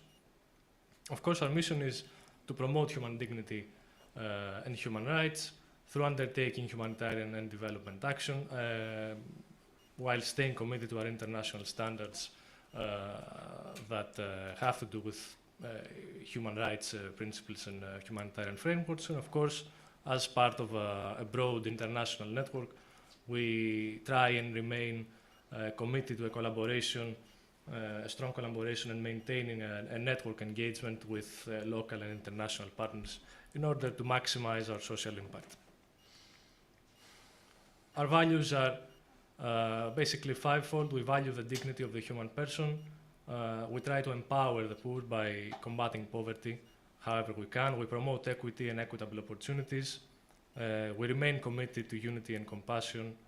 And of course, we try and promote accountability and transparency for all the actors involved whenever we implement any projects in any area. Now, about the project itself, we set out with very distinct goals. The main goal is the creation of a few action plans, disaster management action plans, we call them, by the community, for its community. We will be working, and we are working with four different communities, four at-risk communities in Northern Evia. We will talk about this more as we continue. Of course, we do that by tapping into the community spirit and the collective experiences and knowledge of the residents of those communities. To do that, we also aim to form four distinct disaster management committees, DMCs for short, that will be comprised of community members and representatives, ensuring to ensure the representation of those communities, of course. We try and collaborate actively with all the relevant actors that specialize in prevention and response when it comes to disasters. Of course, we need to familiarize our communities with basic CLDRM terminology. We will talk about this, but I will not be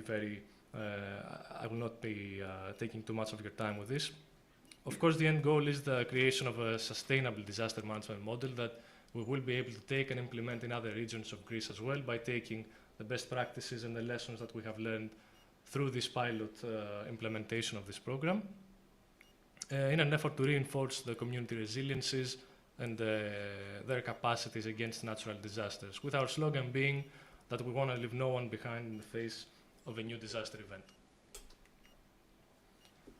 Now, when we talk about CLDRM and DRR, or disaster risk reduction, we basically talk about the practice and the concept of reducing risks that have to do with disasters, either through analyzing the causal factors or reducing exposure to hazards, lessening the vulnerability of people and their property, managing the land and the environment wisely, and improving our preparedness against adverse effects, or in short, it's the practice of preventing new disasters and reducing the impact of existing ones.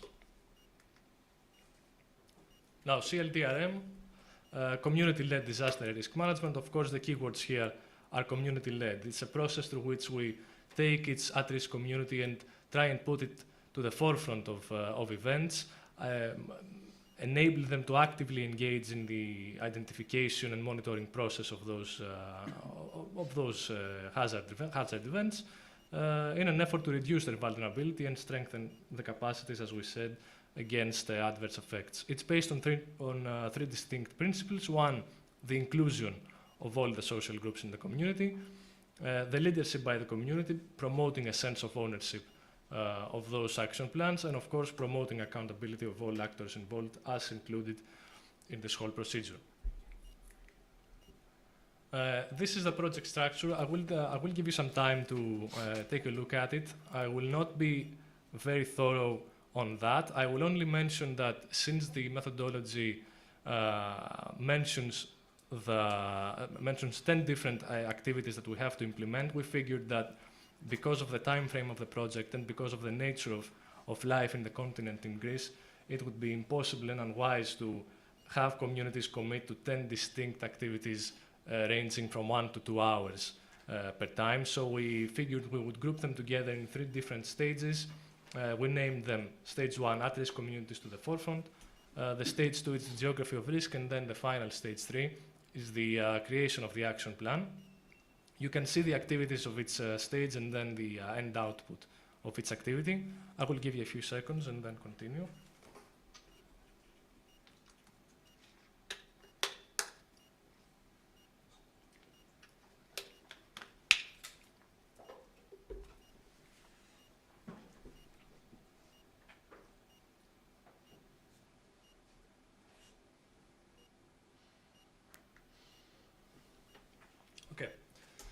So regarding the preliminary stage of the project, the field team comprised of me, Stefanos and Natalie had a few distinct goals. The first one was to establish our presence in the area. We did that by establishing our offices in Agia Anna, an office that was occupied previously by a Caritas team that was present in Agia Anna and in Northern Evia during the 2021 wildfires in an effort of providing immediate relief services. So we occupy the same space. We wanted to conduct an initial assessment of the needs of these communities and, of course, what kind of resources they have available and what potential challenges they could face. We wanted to create and build upon our network within the community via building our relationships and with community leaders and municipal officials, of course, volunteer groups, community representatives in general.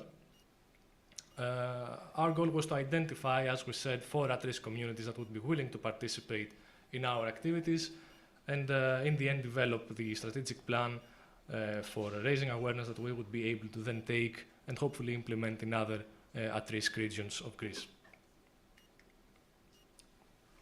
This is some information about the communities in the 2 municipalities that are present in Northern Evia. We're talking about the municipality of Madoudi, Limni, and Agia Anna, and the municipality of Istiaia Dipsos. We have 2 distinct slides.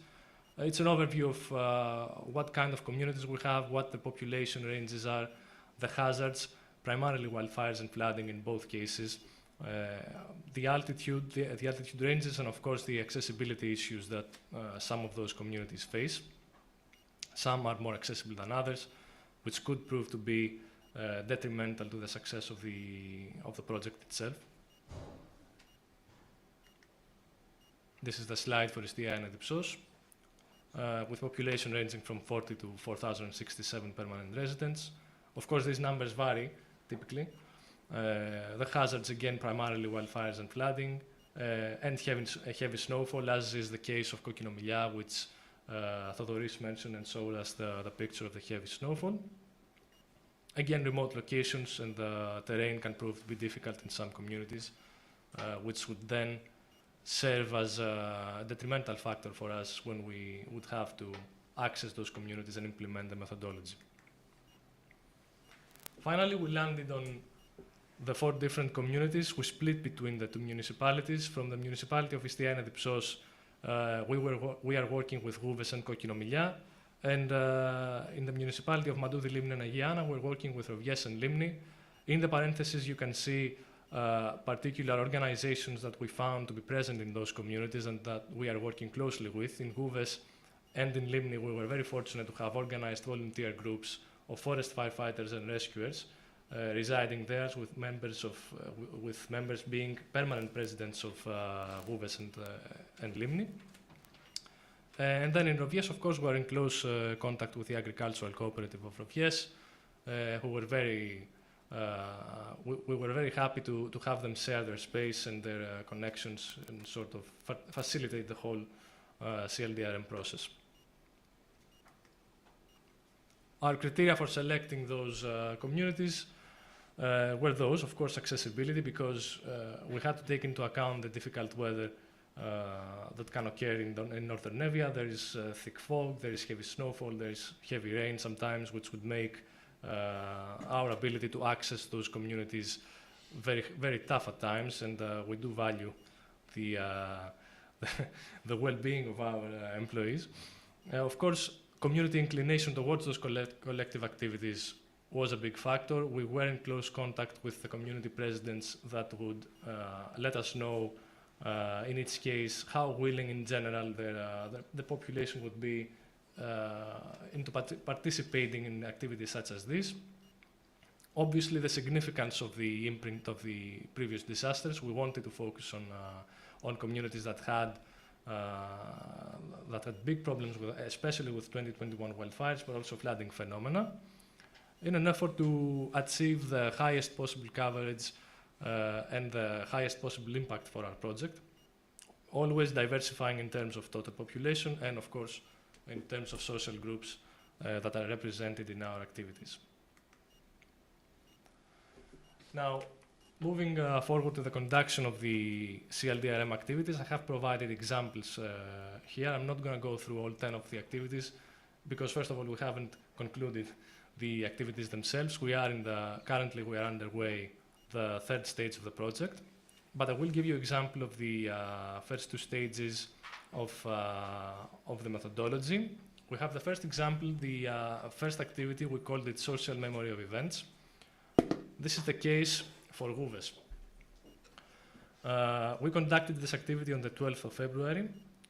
Basically, I don't know if okay, it's a bit, I don't know, the timeline is a little bit off in the presentation. It's fine. We're not gonna let that stop us. We use, basically, imagine a timeline in the middle of the slide. We use the top part of the slide to mention, the top part of the timeline to mention the disaster events that the community members could remember and they would list, starting by flooding phenomena of 1938, all the way to flooding phenomena again in 2023. But you can see here this motive that Thodoris talked about, flood being followed by wildfire and then flood again, only to have this, only to have a wildfire follow that. The bottom part of the timeline we used to list other relevant events, anything that could help us pinpoint exactly when a disaster happened in case a community member could not remember when something occurred, of course, or other relevant events such as the collapse of the main bridge in Houves as a result of the flooding. This is basically the timeline table that we used. It's basically a systematic listing of the information we gathered through our conversation and while creating the timeline that you saw previously. I will give you a moment to go through it, but I will mention just as an example, for instance, the 2021 wildfires. You can see exactly what kind of information we were trying to extract. Via type of hazard, we wanted to see what kind of impact this had on the community, what measures were taken, and of course, what lessons we learned. So in the case of the 2021 wildfires, the residents mentioned as the impact, of course, the psychological impact that they suffered because of the loss of the forest, the olive trees and trees and forest areas that were destroyed, and of course, the 70% of the honey production that both of you mentioned that was lost as a result of the loss of the pine forest. Measures that were taken: the beekeepers were forced to evacuate the premises. The firefighting measures that were taken by the permanent residents and volunteer groups, and of course the usage of backfire, which is basically a practice of burning parts of a forest area in an effort to prevent the fire to extend even further. So, for our lessons learned, the residents mentioned the unwillingness of the authorities to take immediate firefighting measures. There was a need for immediate response and for better training and familiarization of the residents with the response and prevention procedures, and of course, the need for development of fire break zones and the necessity for local solidarity networks. I will give you a few seconds if you want to read other examples, and then I will move forward.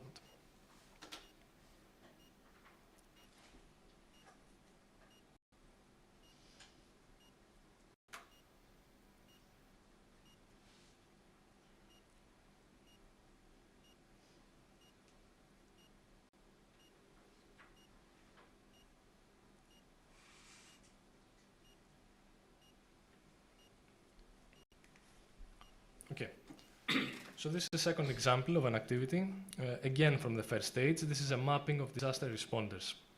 This is the case of Rovies. This is the very first activity that we conducted on the 8th of February 2025. You can imagine the circle that you see at the center of the slide as the community. The circle is split in half. The left half of the circle represents pre-disaster measures, and then the right part of the circle represents post-disaster measures. The residents were asked to mention and to list any responders and relevant actors that they could think of that participate or participated during previous disasters, such as wildfires and flooding. The only thing that we added was the relevant ministries that you can see on the outside of the circle. We should mention here that anything that is outside the circle represents actors that, of course, are outside of the community, but also they tend to operate both before and after a disaster event. So this is the case of all the relevant ministries, such as the Ministry of Citizen Protection, and of course the police, the Ministry of Health, the Ministry of Climate Crisis and Civil Protection, etc.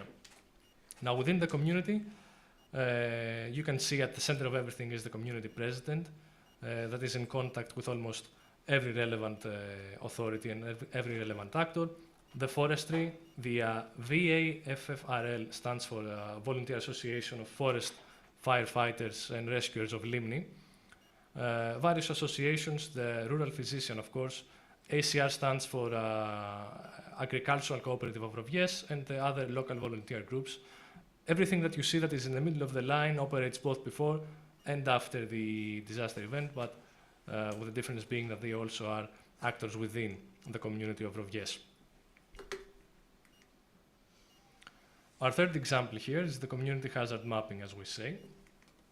This is the second stage of the project. In Houves, we conducted this in the 27th of March 2025. I'm sure our friends here from Holland will like the creation of this digital map. Basically the way that this worked was we were working with QGIS, a program drawing from Google satellite images basically, and this is a Google satellite image of Wuves. They were asked to list, I hope the map legend is visible for you.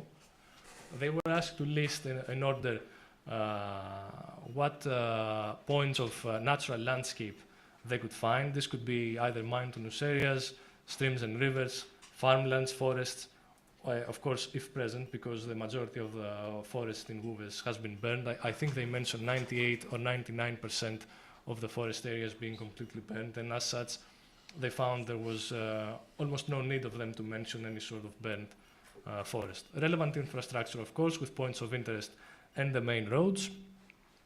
Various vulnerable groups, all in an effort to end up in the formation of those danger zones that you can see with the red color. The first idea was to have them list from 3 different types of danger zones. Let's say we had the low, the medium, and the high danger zone, but because Wuves is susceptible to both flooding and wildfire phenomena, they figured that we are always in immediate danger. So even the center of the community, which one would expect to be the safest place, in the end they mention as a high danger zone, and this is why they have this red circle around it. Let's say this is what it represents, as well as the vulnerable groups that you see at the top left of your screen.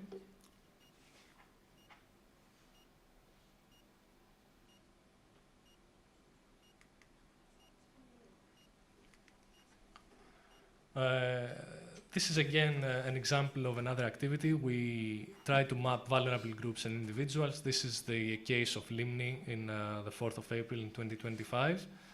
Participants were asked to mention, without targeting whenever possible, any vulnerable groups that they could think of. So we could see in what kind of age group they belong, what their gender tends to be, characteristics and diversity, what challenges they face, and of course what needs they have. Again, I will not read through the entire table, but I will give you a few examples if you want. A few examples. I will mention the last one: persons with medical conditions and or disabilities belonging to the age group of 60 years old plus. Male and female, with their characteristics being that they are usually faced with mobility issues or chronic diseases and are in need of medication. They face challenges regarding being unable to evacuate on their own, of course, always in immediate danger in case of power outages or lack of access to a drugstore, which means that their needs are the need for mapping, so the relevant authorities have a general idea of where those people reside so they can immediately respond if a need arises. The community needs to provide support in that effort. Of course, they need to secure means of transportation in case of evacuation protocols and to ensure immediate access to medical services.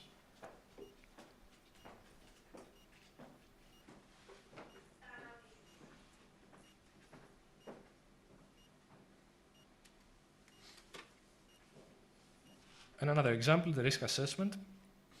Again, in the case of Wuves. Basically, what we did was we asked them to go through each hazard type. I have only mentioned here the flooding because we were talking about wildfires before. We tried to see what kind of challenges they would find for each hazard type, and then what kind of people it affected, what the impact is, and what the likelihood is, so we can then finally assign a risk score to each of those challenges. They were asked to give a score of 1 to 3, of course, 1 being the lowest, 3 being the highest, which we would then multiply to end up with the final risk score. In the case of floods, for example, one of the challenges is that the flood damages the residents' houses, affecting the house owners, having an impact of 3, because the residents face, of course, damages to their assets. The likelihood they mentioned as a 3, because even though there are anti-flooding projects underway in Wuves, the residents remain uncertain about their effectiveness, so and they are in the side of caution, apparently. So they believe that even though there are such projects underway, it's highly unlikely that they will be effective in the end. And which is why they assigned a risk score of 9. Whereas, for example, the challenge of the flood damaging the electricity and water supply infrastructure which affects the community in its entirety, has an impact of 2 because the outages were short in duration, and the likelihood is also 2 because said infrastructure has been repaired with stronger materials from what they mentioned. So it only gets assigned a risk score of 4.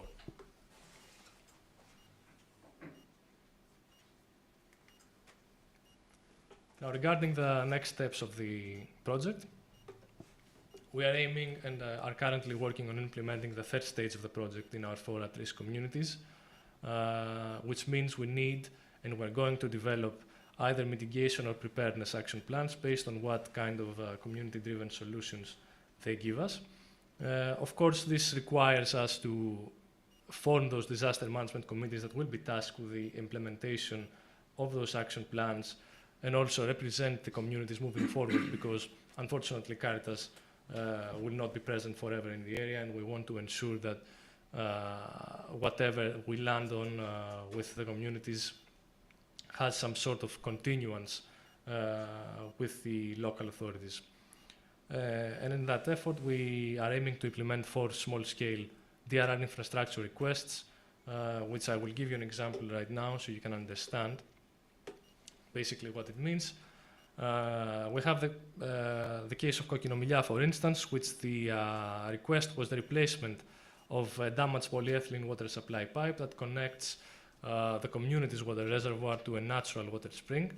We need to base this on prevention and have some sort of disaster risk reduction basis, sort of asking the residents why is this necessary in order to ensure further preparedness of the community, which they mention to be that the community suffers from frequent power outages as a result of either wildfires or heavy snowfall. So since the previous pipe was damaged beyond repair during the previous wildfire, the pipe would ensure that they have access to water, drinkable water, tappable water, without needing a power generator using the power of gravity.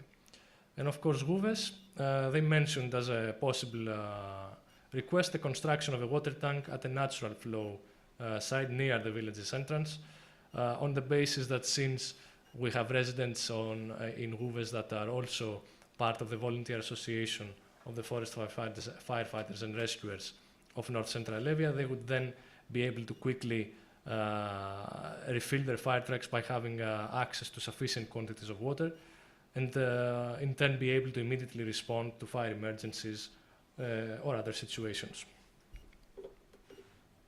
And I think that's all from us in terms of the methodology. And thank you again. Thank you very much, all of you. Please stay here because we would like to. Can you hear me? Okay, perfect. So, thank you, everyone. You had different presentations, but it somehow completed the image. I hope the same. You have the same feeling, especially our colleagues and friends who are not Greek. I hope that you gained a more complete image. So, it's time for questions. I have some questions in my mind, personally, that I would like to ask you, but you can go first. The only requirement is that I repeat your questions in the microphones because they're connected to the live streaming system thing, which I'm not aware how it works exactly. Right, Bert? No, we have. But is it connected? Amazing. Okay. Okay. So, do you have any questions separately, or Liz, you can go first. Yes, you can go first. Yes, I'd like to thank Theodoros for such a respectful and moving documentation of the process of recovery, leaving us with hope at the end. That was very, very moving. Thank you. And I'd like to ask you Paris about, am I understanding correctly that there's an idea like that thing where you put a tube in a bucket and you suck it and then the water comes out? Is it something like that you're imagining in the sea on a vast scale? That was the image that I had. I thought, wow. No, it's not that. I'm sorry, I didn't quite understand. Are you talking about the infrastructure request in Kokinomilia? Yeah, there's a thing I remember as a child where you put a tube in a bucket and you sucked, and then you put your thumb on the end of the tube, and then you let it go, and the whole bucket emptied just out of gravity. And I'm just imagining that in the sea on a huge scale. Is that what you were suggesting, or is that not exactly. I mean, it's a project of a bit of a larger scale. I'm not an expert in the mechanics of this, but I believe that because of the difference in altitude where the natural water flow site is and then the water reservoir, it would just take the water from the natural flow site, and then it would just fill up the community reservoir in case of any sort of outages in the water distribution system. I do not know the mechanics yet. It's a good question, but we are still in the process of kind of figuring this out. So I wish I had more insights. Suck, tube, thumb on, let go. But we could definitely use this as an alternative. Someone else already? Okay, or any comments or... Yeah, you do? Hello, and thank you to all speakers and everyone who's attending. I have a question for Paris, but feel free, anyone can answer really, because I want to ask about community engagement. I know that it's a hard place to engage with people. People tend to be older in the villages especially, so I wanted to ask how were you perceived, how did you approach everyone for your work? Okay, so thank you for the question. We were skeptical at first because of what you mentioned. Life in the continent is quite different from life in the city. But we found that engaging with the local communities to be a lot easier than we initially anticipated. What we did was basically we came into contact in, I believe the majority of the situation, we simply got into contact with community presidents whose information we got either through lists available online or through telephone calls to the relevant municipal authorities, and then we would have in-person meetings with them. We would inform them about the project goals and how it would basically unfold, and then they would give us feedback regarding regarding whether in their mind it would be successful in their particular communities, or maybe we should look somewhere else because maybe the community was not so much at risk, or maybe it's comprised of individuals not so much willing to participate in such activities. But overall, we were very fortunate to be welcomed in the area. I believe in that effort, the name of the organization played a crucial role because residents there remembered the name of Caritas through their efforts in 2021, upon which we built upon that further, basically, and kind of expanded our existing network. It definitely helped us that they remembered who we were. But they also, I believe, they were interested in hearing about this new project in light of it being a prevention model and not something that you come basically and implement after the destruction. We kind of aim to combat the before aspect of it. I hope this covers your question. Obviously, I'm free to any additional information. Thank you. Maria. Maria is... Speak very loud. I'm an art teacher in primary school. We want to Okay, I'm kidding. So I guess this is more for Thodoris. I was wondering about your, let's say, your emotional state I mean, we're not a group therapy group here, but I'm thinking about being you there as part of the community, but in a way an observer also. How did you cope with that, or it's not like relevant? Okay, firstly, I have made psychoanalysis for 30 years, so that's good for those situations. I was talking with Christina for that before. What I did, okay, it was the first time I have to face a reality like that one there. Okay, I'm taking photographs in mental asylums, in prison, you know, okay. Of course, it's a problem for me, but not the problem I have to face in Evia. What I did, okay, no problem, just to say it. Of course, I'm a professional. That means I have to take photos, I have to make the photos I have to put the USB in my PC and to send the photos to the media organizations such like Associated Press or Vice News. Okay, they are big organizations, I have to be a professional. What I did there, so I was working for 3 or 4 or 5 hours, and what I did, I just stopped, you know, my job, and then I was going somewhere else, somewhere outside of the field, and I was crying. Okay, that's what I was doing. I think that this is real. This is quite good for me. Healthy. Yeah, of course it's healthy. Taking it out. But you know, for the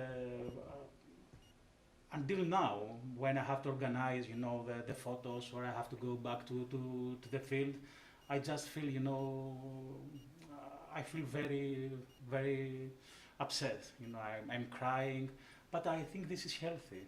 I think, of course, this is healthy. That's the reality. And we all cried from television, so. Okay, you know, I'm not the center of that story. Okay, the center of that story are the residents of the Evia. I'm the professional, so they have to speak about that, not me. That's my thesis about. Thank you very much.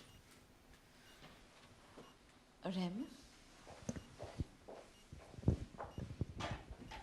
Yeah, thank you for the really moving presentations. It's not a very clear question maybe, but I was thinking after having heard your complementary stories somehow, do you think that any form of reconstruction, if we can speak about reconstruction, because I find it a very difficult word in the context of Evia, do you think that any form of reconstruction is possible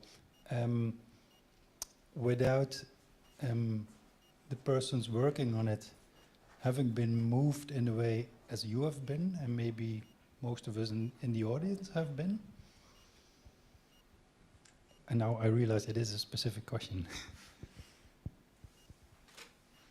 I mean, and maybe putting in other words, the map that we showed has 2 faces, and some of you know already. It's, you know, a way of bricoleur and an engineer, and one is from close by and the other is from a distance. Do you think it is possible somehow to have locals and, let's say, non-locals or technicians or engineers working together, and the engineer side having no feeling about what has happened? Would it be possible?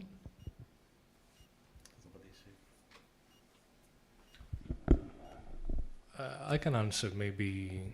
I'm not Thodoris. I didn't have the. I don't want to say luxury, but I didn't experience this distraction firsthand as Thodoris did. But through the commentary of our participants in our activities, I think there is a necessity. I believe your question was: is this personal feeling a necessity in order to build exactly. Something anew moving forward?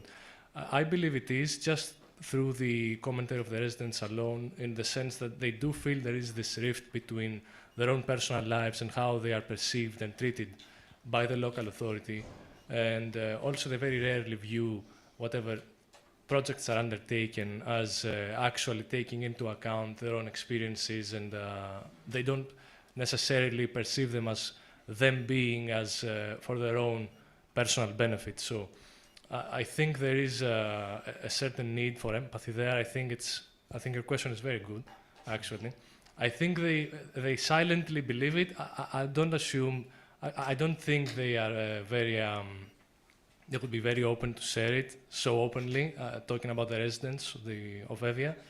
I think everybody understands it, though. There is critical need of empathy moving forward.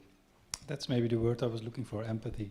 And in that way, I also see the way how you presented the projects with the students, Christina.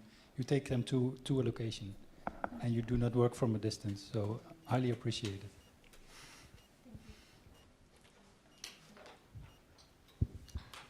Sorry, some water. Marlies? Also, thank you for your presentations. And I think whatever. I was moved by the pictures, and we went to the places, and there's some real. I think we cannot even start imagining what happens there. But I was. And you documented the catastrophe that happened there, but I was wondering, have you ever thought of documenting also I'm searching for the right words, how the design and the urban planning was taking place, because isn't that also... Sorry, how they... Well, you documented in a very moving way the tragedy that happened. And I was wondering if you ever considered also to continue your documentation in all the planning that has been made. So not going on site in Agiana, for example, but going into the offices where those plans are made and documenting that, because isn't there also a tragedy happening there? Okay, that's what I'm trying to do now. But you know, I'm a professional and I have to move through the projects. So I have to control many projects. So I have to share my time. I'm not sure I have so many time to focus so much in Evia.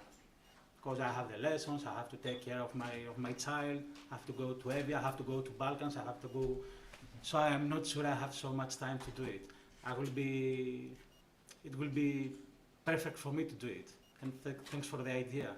But you know, I think I need the resources. That's the reality. I also need the resources. I have to leave, back my job and my lessons and to get there, to stay there. So that's... Yeah, I think it would be very moving to see your pictures on site alongside the pictures from architects, urbanists, landscape designers, engineers working from so far with this is that zone, this is that zone, and putting them really next to one another, questioning. There is not so much planning here in Greece. I don't know if you understand that. Yeah, but we saw some plannings and we also saw some maps this afternoon. So there are maps that are made, and I think. Yeah, that was just a question. Okay, let's start a conversation about that idea and find the resources to do it. I mean, I agree. I think it's a really important project to be done. However, it's very difficult to get into those spaces. I mean, I have been in those spaces here, relative to the Azuma, for example. There are moments within the process of developing those plans where they claim to be opening public conversations. Those public conversations do not happen, in fact. When the public tries to go, they are not allowed into the spaces. And then what has been shown historically in those meetings is fluff. It's actually not what's happening in the rooms where the decisions are being made. That should be documented. There are people that have been documenting some of that, but also the development of the Azuma has been either slowed or paused or quieted down in the last couple of years. So I don't know. I think it's not. I don't know. These things happen behind doors, not here. And I think it would take maybe someone other than, but also to Theodoros to do that work. Yeah.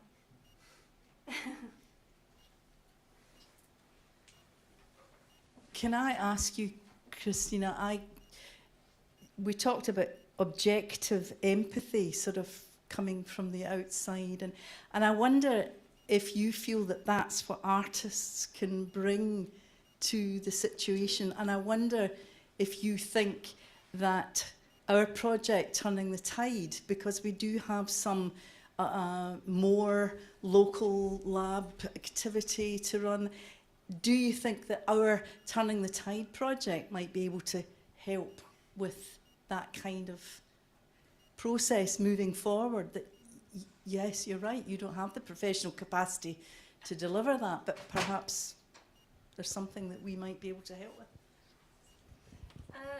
Yeah, I do, absolutely. I also think, I think what's really incredible about what artists can do, particularly those that come from the outside into a space and they're sort of objectively observing and creating, if that creation is also collaborative, then when the work is returned to those communities, or not only returned, but when they see the process of its making and what comes out of it, they see themselves in a different way, right? So it's kind of different. Like if you have an artist that just comes, they fly in, they see some stuff, they leave, they make something, they may or may not ever come back, and that work is not made with the people in that place in it. That I think has a different relationship. It doesn't play the same role in the kind of work that this project is doing, right? But I can say, I mean, I think one thing in the, let's say in the work that we've been doing in Crete in the last year, when we took that work back to Seestadt in December, the residents, I mean, the whole town came out to this exhibition. You know, people that don't often go to exhibitions came. But they saw themselves and they saw the place that they're from, they saw the places that their ancestors are from. In the work of these students, they heard their own words at times, they saw themselves in photos, they felt the emotions that they have in that work. And they clearly had a different response to the problems that they face, and they wanted to re-engage in that struggle in a different way. And I think that is the power of art. I think that is the power of art that is done collaboratively and from an embedded position in a site, but also in a struggle, not just in a site, but in a challenge, right? So yeah, I absolutely think that the work of Turning the Tide is doing that thing. Thank you so much for articulating what we're all trying to achieve here. Thank you. Yes, thank you. Thank you so much. It was really incredible to listen to all three of you. My thought is that you are dealing, or we are dealing here with a very strong social trauma. It's not only memory, as you started your presentation, and it has been 5 years since the disaster. That happens all over the world. It happens in all the countries, even in Sweden, Poland, who are present here. And the trauma in those countries, in those areas, is the same.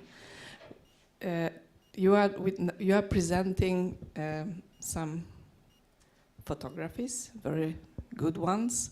You are presenting the work of the charity organization. You are presenting the research.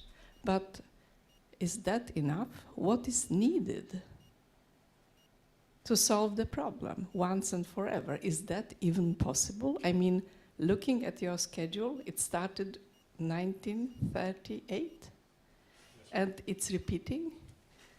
Flood, fire, flood, fire. It will be repeated again. But we are still in the old trauma. So how do we, I mean we, you, Evia, the world, how do we deal with it? We are waiting for the next disaster with no tools? Or do we have tools? I mean, your pipes, are those the tools? I can try give an answer to that. I don't think anyone has the answer to it, truthfully, but I believe that what we can change is the amount of trauma that is inflicted as a result of those disaster events, because I think for the majority of the resident population in Evia, the extent of the destruction was unprecedented in 2021, and they all faced such strong emotions of abandonment from local government and relevant actors, and maybe even the residents themselves, that I wouldn't presume they would ever consider. So I think the term natural disaster, as long as it contains the word natural in it, you can never completely avoid it, even though there is always the human element within a natural disaster, in the sense that a disaster is just a hazard event that gets out of control for various reasons in any particular situation, but it's still something that occurs and gets out of control.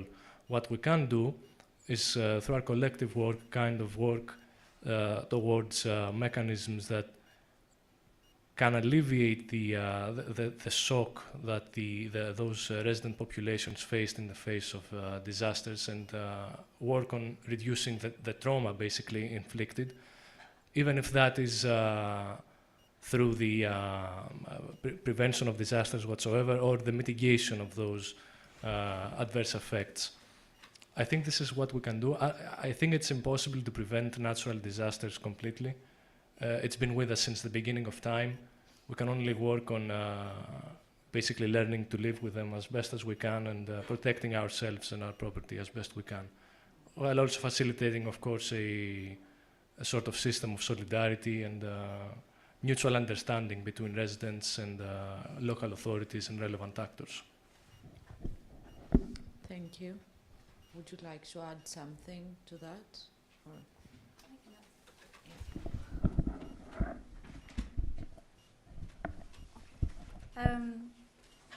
Yeah, I think what I said in the beginning relative to the kind of the interconnected set of disasters is the context within which we all live. The key element of that, to understand it as something different than has come before, is the intensity and the pace of those disasters. Yeah. It's that intensity and that frequency and that pace that is different now than it was in 1938. So all of the infrastructures and the bureaucracies and the systems that we have built over the last decades to address what is needed in preparedness and recovery, they cannot keep up with what's happening now. So I actually don't believe in solutions.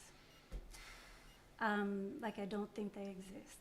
But what I do believe in is reweaving certain momentums that exist to move in new directions that can facilitate change that works with the conditions we're in.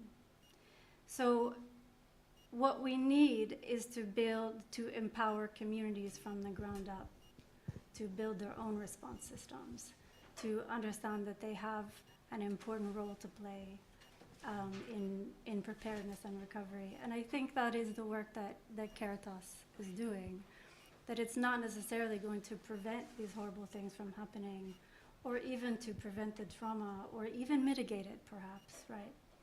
But it puts the power, and it puts the attention, and it puts the legacy in the hands of the communities themselves, so that they are able to move forward and build what they need. And I think that that's not just part of the answer for Greece, but that's everywhere. I've worked around the world on these things, and it's not different. It's not different here or Indonesia or the US or the UK. It's the same. Yeah. So would you say in that case that when we speak about natural disasters, people have to take the situation in their hands and protect themselves and their properties on their own? Not exactly. I mean, I think making plans together, right? I mean, a lot of what they're doing, I think, is right on, right? It's creating those conversations about planning from the ground up, so that communities aren't waiting for that help to come from outside, because that help may or may not come, and it doesn't mean that the government at any level is terrible. It just means they're ill-equipped in particular moments to do what they need to do. But if the communities themselves hold those plans, if they've been part of the creation of those plans, then they know how to enact them even if the help doesn't come on time, right? So it's not, I think, about saying this is my space and I have to protect it and it's my sole responsibility to do that. But it's everybody knowing how, and knowing how to help each other, and building solidarity networks at the grassroots level, so that also communities can reach out to communities without having to go through like a ladder of bureaucracy to get help and supplies or resources of whatever kind to the place that they need to go. Yeah. Thank you.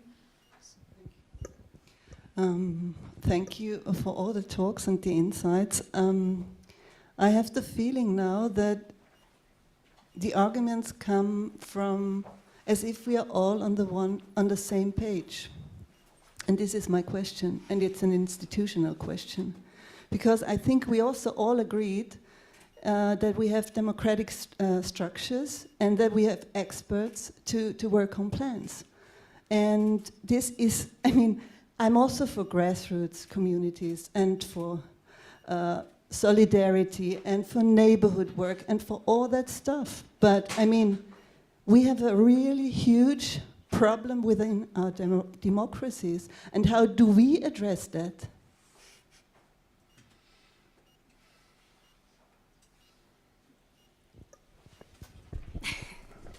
Sorry. I think a lot of the problematic aspects of democracy, at least in the way that it's expressed in Greece, comes from the lack of this spirit of solidarity that we mentioned.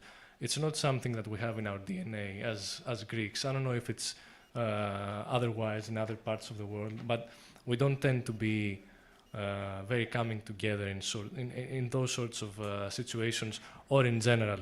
I think Excuse me, Baris, every person that I have met on this island was so welcoming and so from the bottom of the heart.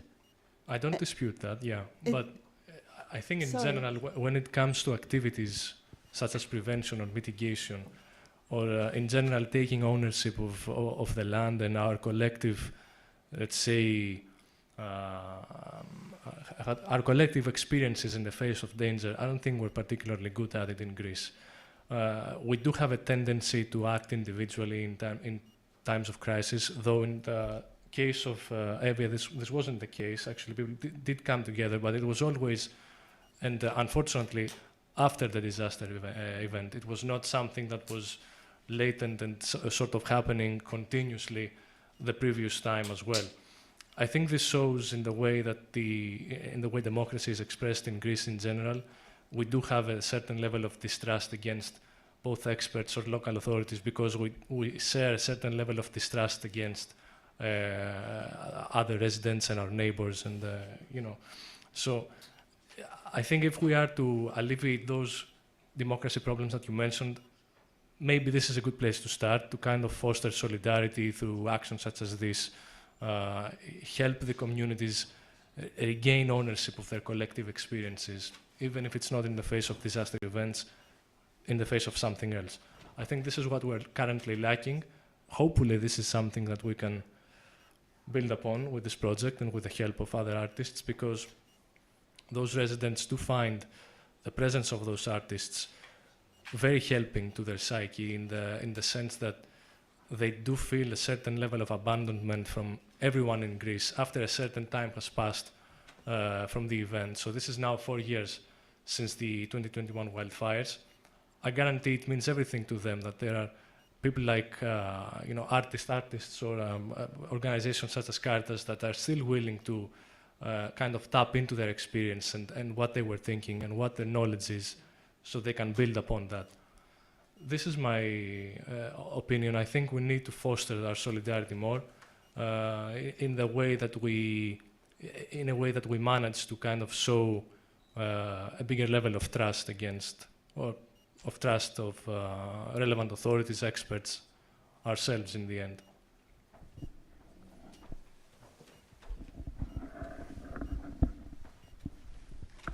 I agree with your question.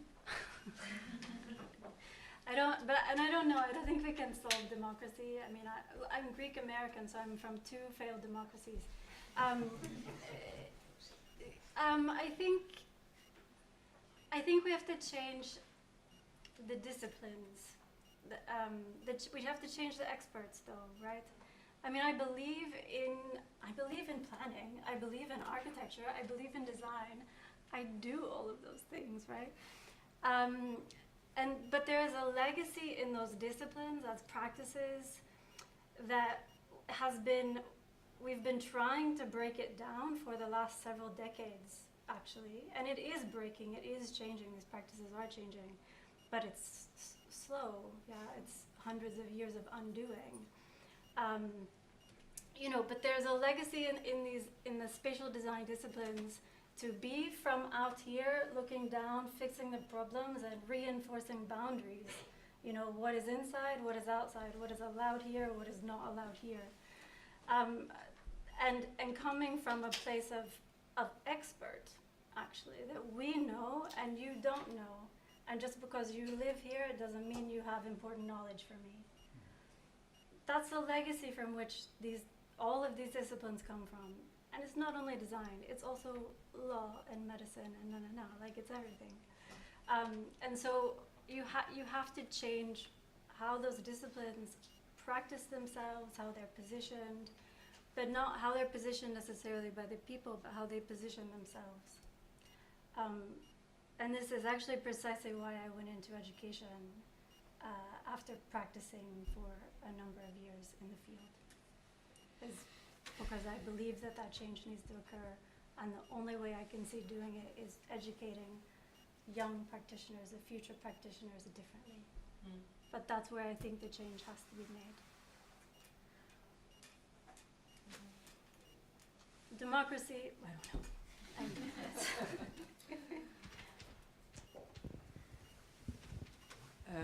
I agree with you. We have been working in the culture projects and projects mixing researchers from different disciplines where culture was present, and the doors are closed very much. And even the young practitioners, they are educated at institutions where the legacy is the same. Not working with participatory processes because the experts know best. And to change that is really, really difficult, but how do we find a door opener? Who is the opener of the door? And I think that culture is one of the tools. I think that there are many, but we can do it, and I find it really interesting how we are going into the different environments and showing a different way of working. So I think that the resilience, going back to Evia, the resilience which the citizens of Evia are showing to those processes, which are very hierarchic, is very good. Nobody is allowed here without our yes. And this is our land, this is our place. You cannot come here and tell us what to do. That's how it should be. And I think that all the experts should adjust. Yeah. And we are, of course, here just for a moment with the artists, we as experts, as cultural experts, but I think that more of such gestures, such projects, such people, maybe could make a small difference. Sorry, excuse me, I just want to clarify the term experts. I don't think that an expert is somebody who has an academic background. Just to be clear with that. No, and I also think that all the locals, they are the experts, and I'm coming as an artist from Austria, learning from them. That is just to make this clear. I meant it in a more general way, and maybe this is really a huge discussion, and I just, the whole Europe is now going right into a right direction, and we have fascist movements that trying to take over governments. So that is the case, and I think it's really urgent. And grassroots movements, that is a very slow process. So for me, it's a really, really urgent question as a citizen from Austria, as a citizen from Europe. What, how is there other ideas of how we can really be strong in these grassroots movements and also bring that back into the structures of our democracies?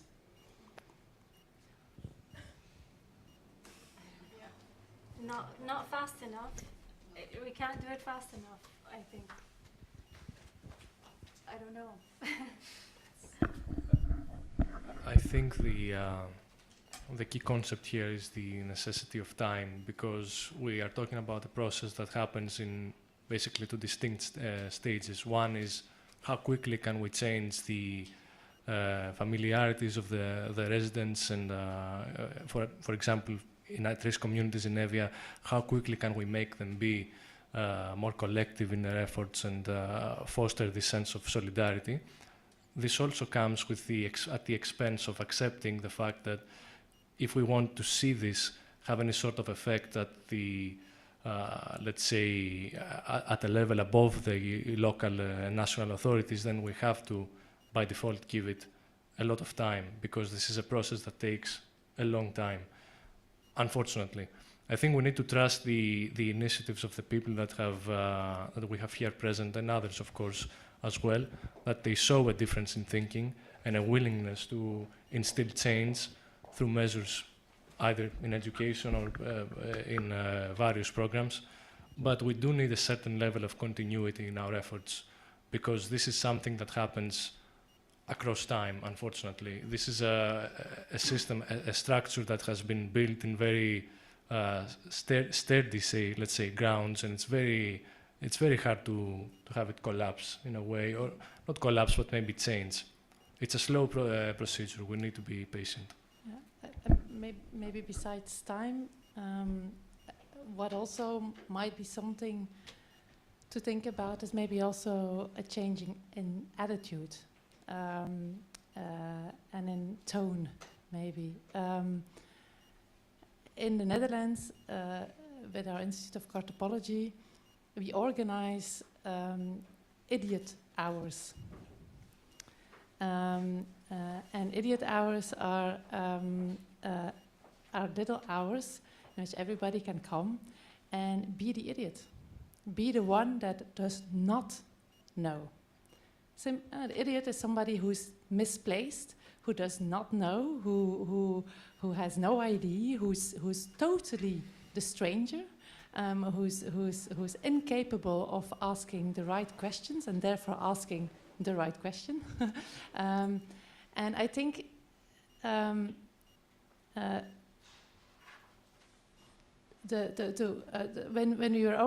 we are organizing those idiot hours, to organize that, what we need there is two things, actually. It's safety, feel safe to share, like you did, and vulnerability, being able to be vulnerable, being capable of being in a surrounding where it is okay to not know everything.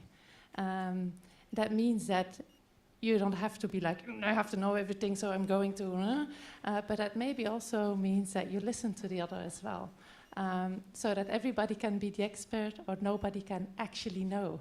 And I think that's a tone of voice and an attitude, whether you're academic, whether you're inhabitant, whether you're a politician, it doesn't really matter. But I think that is something that, and I think that is something that art and artistic research can very much add to the conversation as well, because as artists, we might be the ones that have been most, but not enough, educated to start from a position of not knowing, rather than having to know everything. It's maybe something I wanted to add.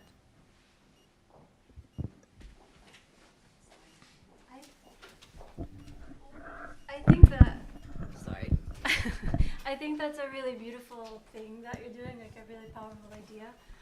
And in part, because I wanted to say, I think as much as we have to sort of change the disciplines that end up in power,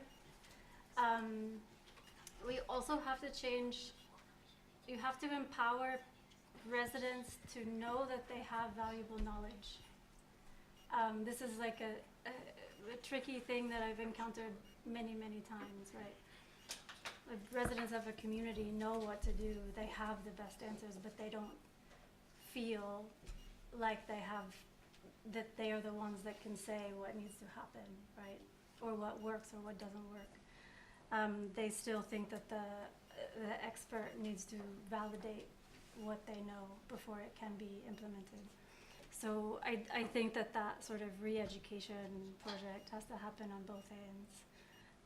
So I think that that's a really beautiful kind of way to work on it as well. And I do agree fully that art has this incredible role to play. Like these kinds of projects have this incredible role to play in giving communities a bit of confidence in expressing their experiences and expressing their knowledge, and maybe even contributing to projects like Caritas, because I know sometimes not everyone in the community comes out to those meetings, right? And you have to socialize the idea of those projects and that organization, and that people have important knowledge in order to bring more and more people to the table. But it's a problem that has to be worked on from both ends. Can I just stress out something? Because I hear about time, and I'm with you on that. I don't think that we can save the world in 5 years, or in 2 years, or with these projects right now. But I hear about the Idiots workshop, where everybody is free to just say whatever they have in their mind without really criticizing anyone and feeling ashamed of their lack of knowledge. So we have time, that we need time. We have lack of knowledge. We need to change, and we want to change behaviors. And you're working with education, and I just wanted to stress out that is the children the solution, maybe? I mean, if we fight in this way right now, is it just waiting or hoping maybe for the next generation to do something on that? I hope not. Yeah, exactly. Won't be a world life for the next generation.